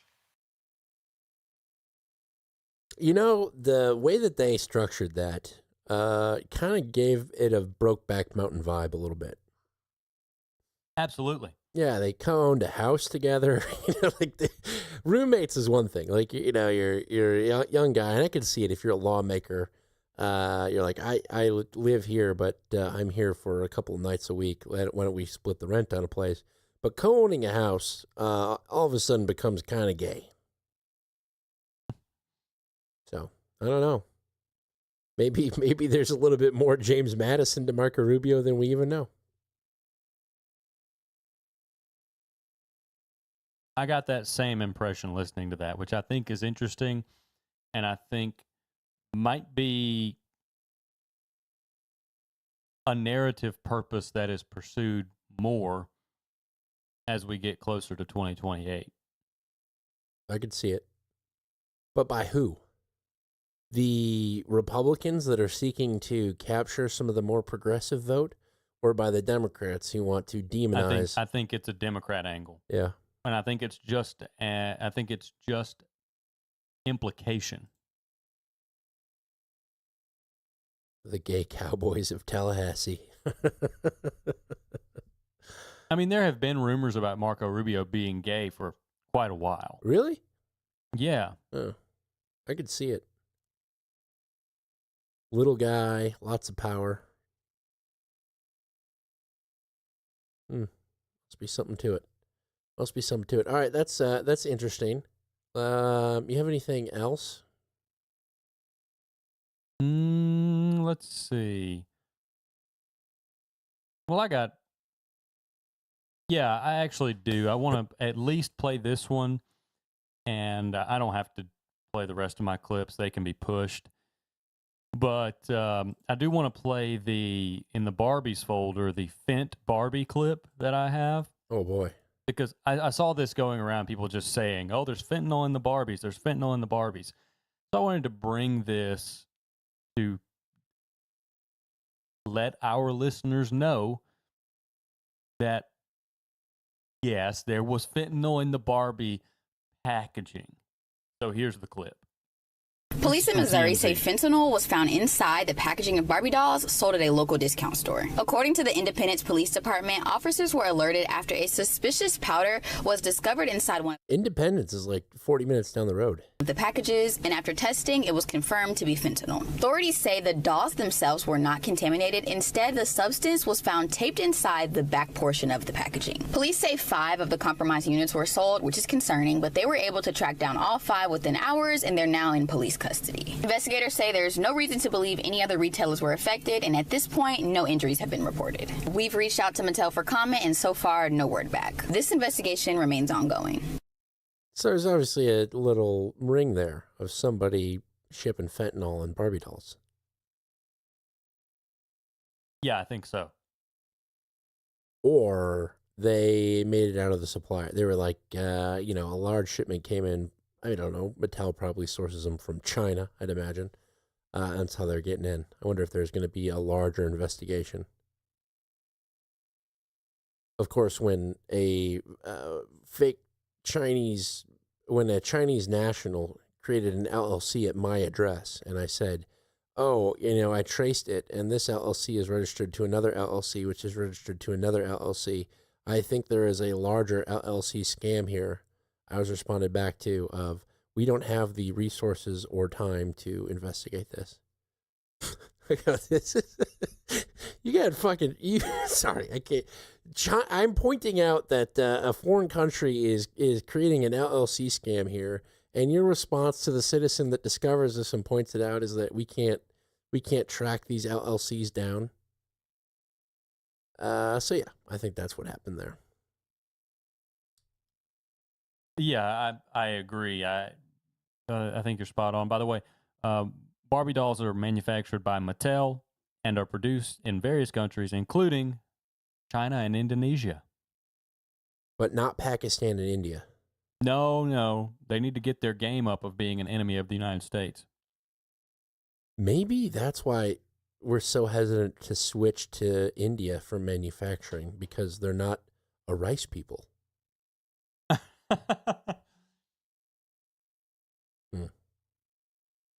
Hey, you need those cheap calories to be able to make our toys. That's true. That is true. I guess I got one piece here, and this is did you guys have a lot of heat like 2 days ago, and then it just got cold again? Not really. It's been pretty warm. Well, we had it was 95 degrees one day, and then we woke up and it was 36 degrees. So it was like a 60-degree swing. It's hot again. Summer's around the corner, so it is time to sell global warming once again. This report, I think, from the BBC, I can't remember. This is from Scripps News, which I was surprised by, but I saw the report and I wanted a clip, and they had one, so.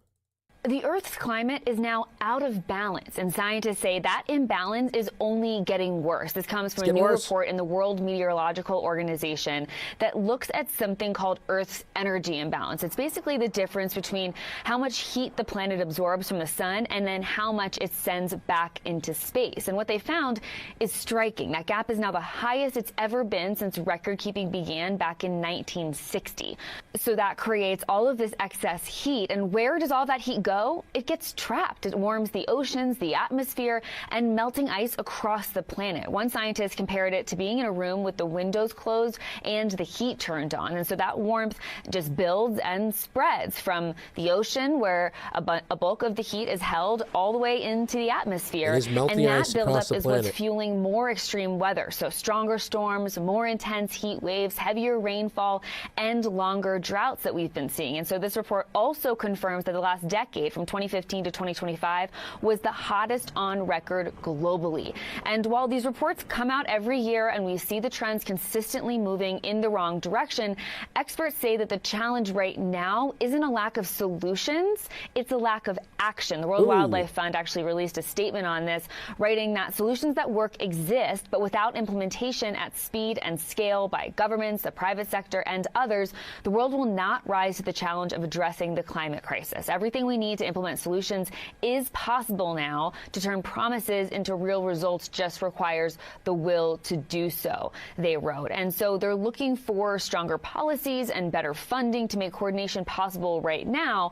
And while it's important to know, we have seen moderate success with policies like the Paris Agreement, which shows that solutions do in fact make an impact. These advocates are warning that further delays are closing the window to avoid the worst impacts. 12 years and we're all dead. Also, it's summer, so it's time to, you don't sell popsicles in the winter. You sell them in the summer when it's hot. Right. Do you know what could solve global warming and be the answer to what we can do about global warming? There's one thing. You know what it is? What's that? $150 oil. That would do it. If oil is too expensive, you know what? That's where Trump's going to get the Nobel Peace Prize. He's going to make oil so pricey that everyone starts strapping windmills to their roofs and solar panels. That's it. That's you've solved it. You've solved it. But yeah, it's so funny because you don't hear shit about global warming for months and months and months, and then you have the first 90-plus degree day, and everyone goes, global warming. Aren't you hot? It's hot out there. That's it. Aren't you hot? Aren't you hot? That's the ticket. I think that's the ticket. This has been a reoccurring theme. Every time it's summer, we say, time for global warming clips, and they do not disappoint. They come out of the woodwork. You have one weird swing. Oh no, tornado season's starting early. Global warming. It's the only explanation.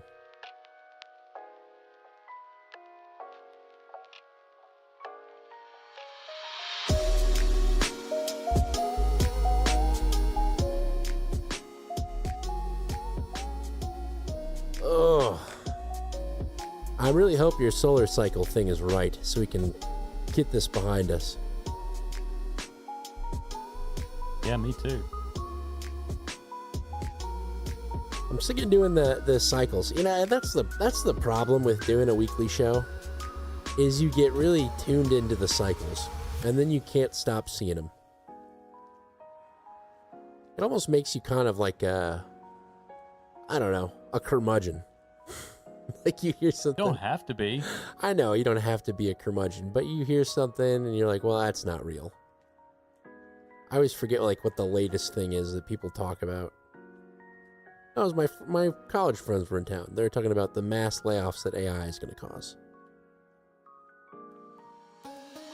Yeah, we talking about that a month ago. I didn't say that, no. I said, what happened to candle makers when the light bulb was invented? They still make candles or what? I'm pretty sure there's a store called Yankee Candle that's mighty successful.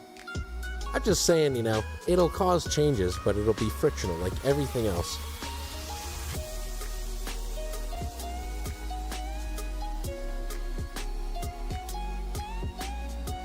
You get jaded towards normie convos.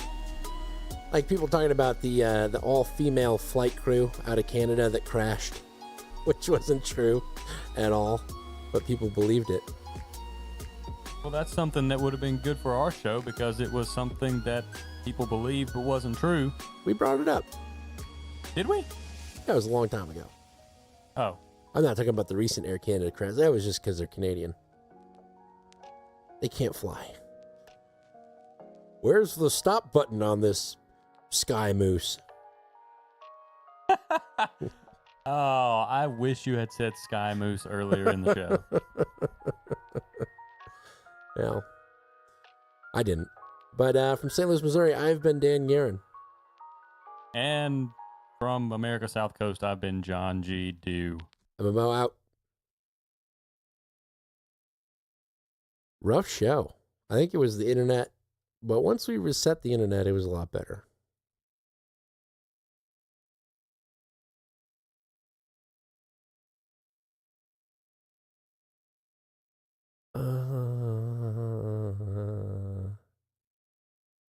Well, I see a lot of our breaks, pauses.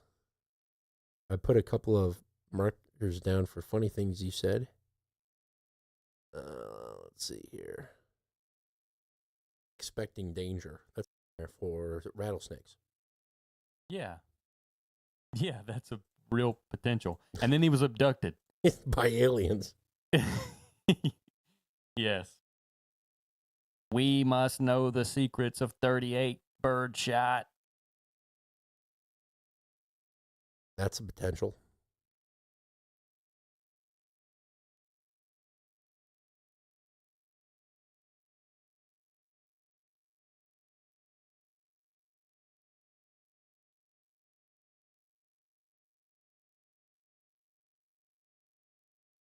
Typhoons and droughts.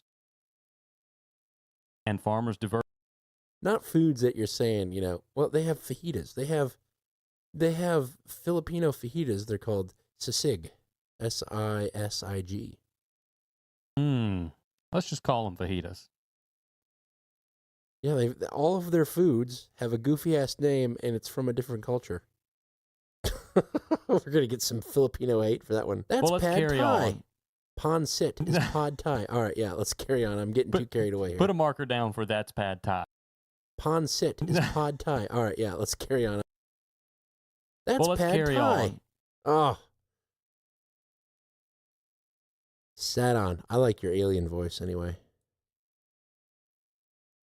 I think it's goofy. Which is fun, right? Goofy's good. I don't know when you say I think it's goofy. I don't know if you're saying I like that or not. All right. Goofy. All right. Goofy. I mean, it's a competitor, but if we got anything better, I think we should use it. Persian Gulf. And So, I think the bong bong. We're not making up, folks. That's really what he likes. He likes to be called bong bong. I mean, that's pretty good. He likes to be called bong bong. He likes to be called bong bong. Bong bong. We're not making up, folks. That's really what he likes. He likes to be called bong bong. He likes to be called. I just like he likes to be called bong bong. He likes to be called bong bong. I think that's the leader right now. All righty. That could help. I do have, and I can play. I just, for whatever reason. Joe, that's the extent of it. Ohio Sheriff's Department in this town realized Trump acts on his threats. And if it goes well, we're going to end up with settling this. And sailors to the region. People claiming that from wants to do at this stage. I mean that the government. So we are very. Oh yeah, I think the narrative is the biggest thing around this, and as well, the head of the International Energy human psyche is scarred from the experience during COVID, and these things just kind of come up whenever you have another potentially traumatic event, especially with people in the media who really bought into everything, anything and everything COVID. And maybe that just explains it. But you could also look at it more nefariously and say COVID potentially was conditioning for a global war when did and Mr. Feeney leave? Energy supply shock scenario. Probably when the thing went down. I like that. So, I like that. Let's go to the global economy folder and let's start out with our Aussie friends, because we know that we test our flu shots in Australia. If a flu shot works well in Australia, we'll use it here in America. Their flu season is one season ahead of ours. And we see that the envelope was pushed in Australia with COVID lockdowns and all these other. Human psyche is scarred. All right, let's do some titles here.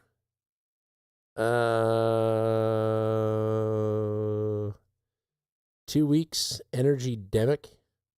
Are they a rice people? Use the stairs, that's 70 show. Growing load. That's a fun one. Trauma-based information, trauma-based offensive, trauma trigger. Vietnam, but harder. Auto husband, Texas with a $sign. Rewrite democracy, continentalism, and gay cowboys of Tallahassee. I've got auto love also written down. Auto love.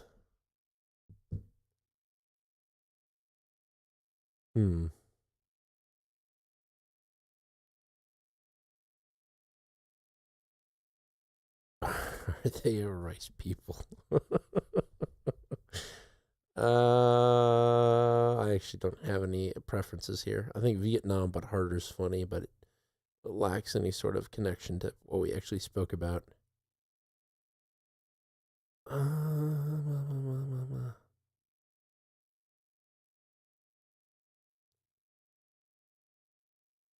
We've gotten a lot of art from DJW. He's just been yes, and it's really funny.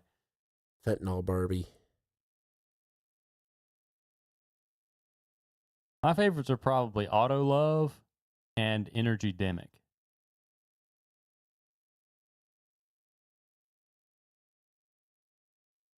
Auto Love's fine. Oh, it's me on the jet ski alone. I think that one's really funny. You think that's funny just because it's like we spoke about it, how it was. Yeah. Okay. I'm with it. I'll do that one. That's fun.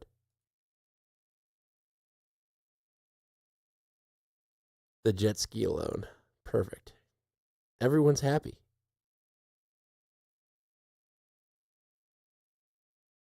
Okay.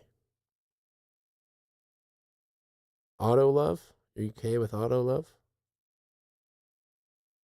Yeah, I think Auto Love's fine. And then we can do your jingle here. We must know the secrets of 38 birdshot. That's good. I wish we could stop having these technical difficulties. Well, we didn't. You know that you spell Filipino differently than you spell Philippines? Yeah, with an F. That's dumb. You didn't know that? No. Oh. Well, you need some Filipino friends. Well, so Elise has this nurse coworker, Gene. He's this Filipino guy. He's gay, but he's a fun guy. Everyone likes Gene. And there's this other girl that works with Elise. Her name is Megan Kelly. And I realize I shouldn't be saying these probably out loud on the internet. But anyway, she was talking about how Filipinos are like the lazy Asians right in front of Gene. And it turns out Megan Kelly is half Filipino, but you would never tell. You can never tell by looking at her or by the fact that her name is Megan Kelly. So yeah, it was just kind of funny because I'm sitting there like, oh, jeez, that's pretty raw. It's pretty racist, man. She's like, I'm half Filipino. I'm like, oh, I didn't assume that, Megan Kelly. But also for the global community too. I didn't know they had 2 refineries in Australia. Thought they would have outlawed all refineries by now. Yeah. Well, not yet. So, just a little bit of quality control here.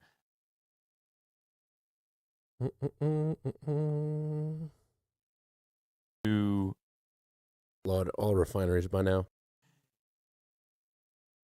Not yet. Yeah,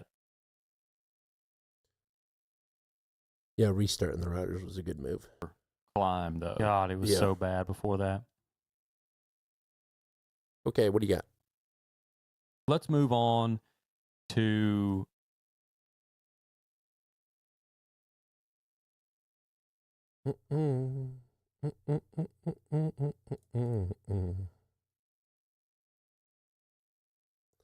good news is like that delay will be removed from the recording with truncate silence. So, well, that's the way it usually is.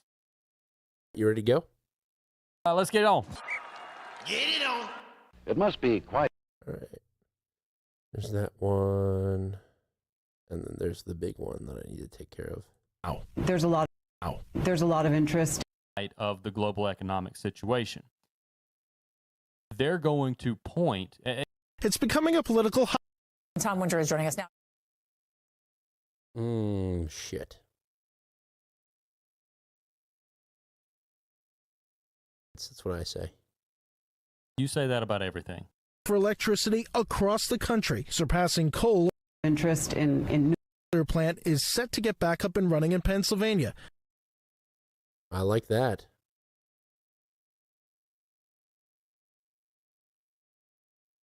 Alrighty, I think I got the silences out. in substations. I like that. I hit the dong for the bell, but it didn't fire.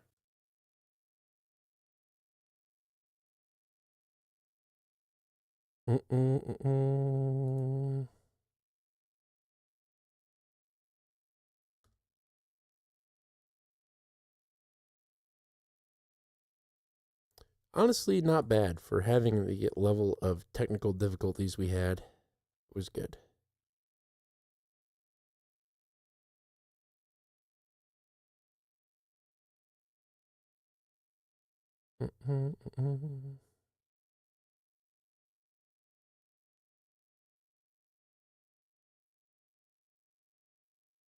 Be best.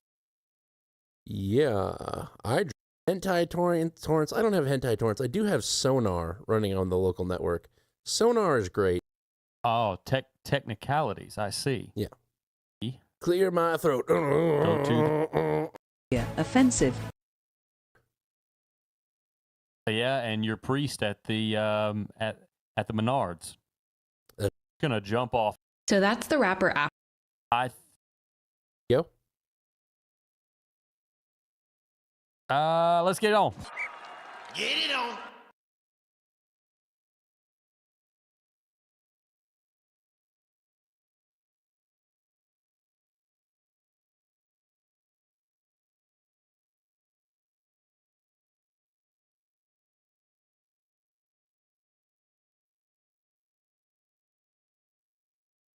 We must know the secrets of 38 birdshot. It must be quite apparent. My only problem with the intro is that that's two voices of me in 2 weeks in a row. But I figured out that's what it was. That's why I was kind of cringing at it. I think it's fine. There's 3 hours of content. People don't even remember what they had for lunch. It'll be okay. Apply. And the truncation of silence will take all that silence out. It'll be like we're just snappy as ever. 9:06. So did we decide on a title? Auto love, I guess. Auto love. Get in the love. We love. We must know the secrets of 38 birdshot. It must be.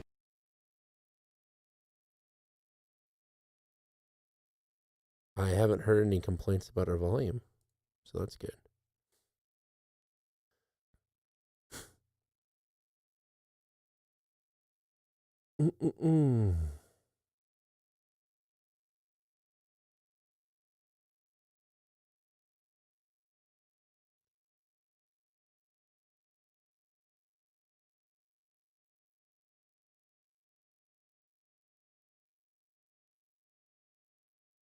Can't look him. So I can't actually ever leave the house. I think the only person I know well is the guy at the local bodega who sells me my cheap domestic beer. Yeah, and your priest at the Menards. That's right. That's right. I do the Sunday service that is in the dessert on his kitchen. And kick down these testimonies that I saw that you can't wins a case. Open without kind of outposts in Iran. 100 people. 3 enrichment sites. It's a good show. It's a good show. All right. Export audio. Browse. See what the bowl after bowl guys are doing, huh?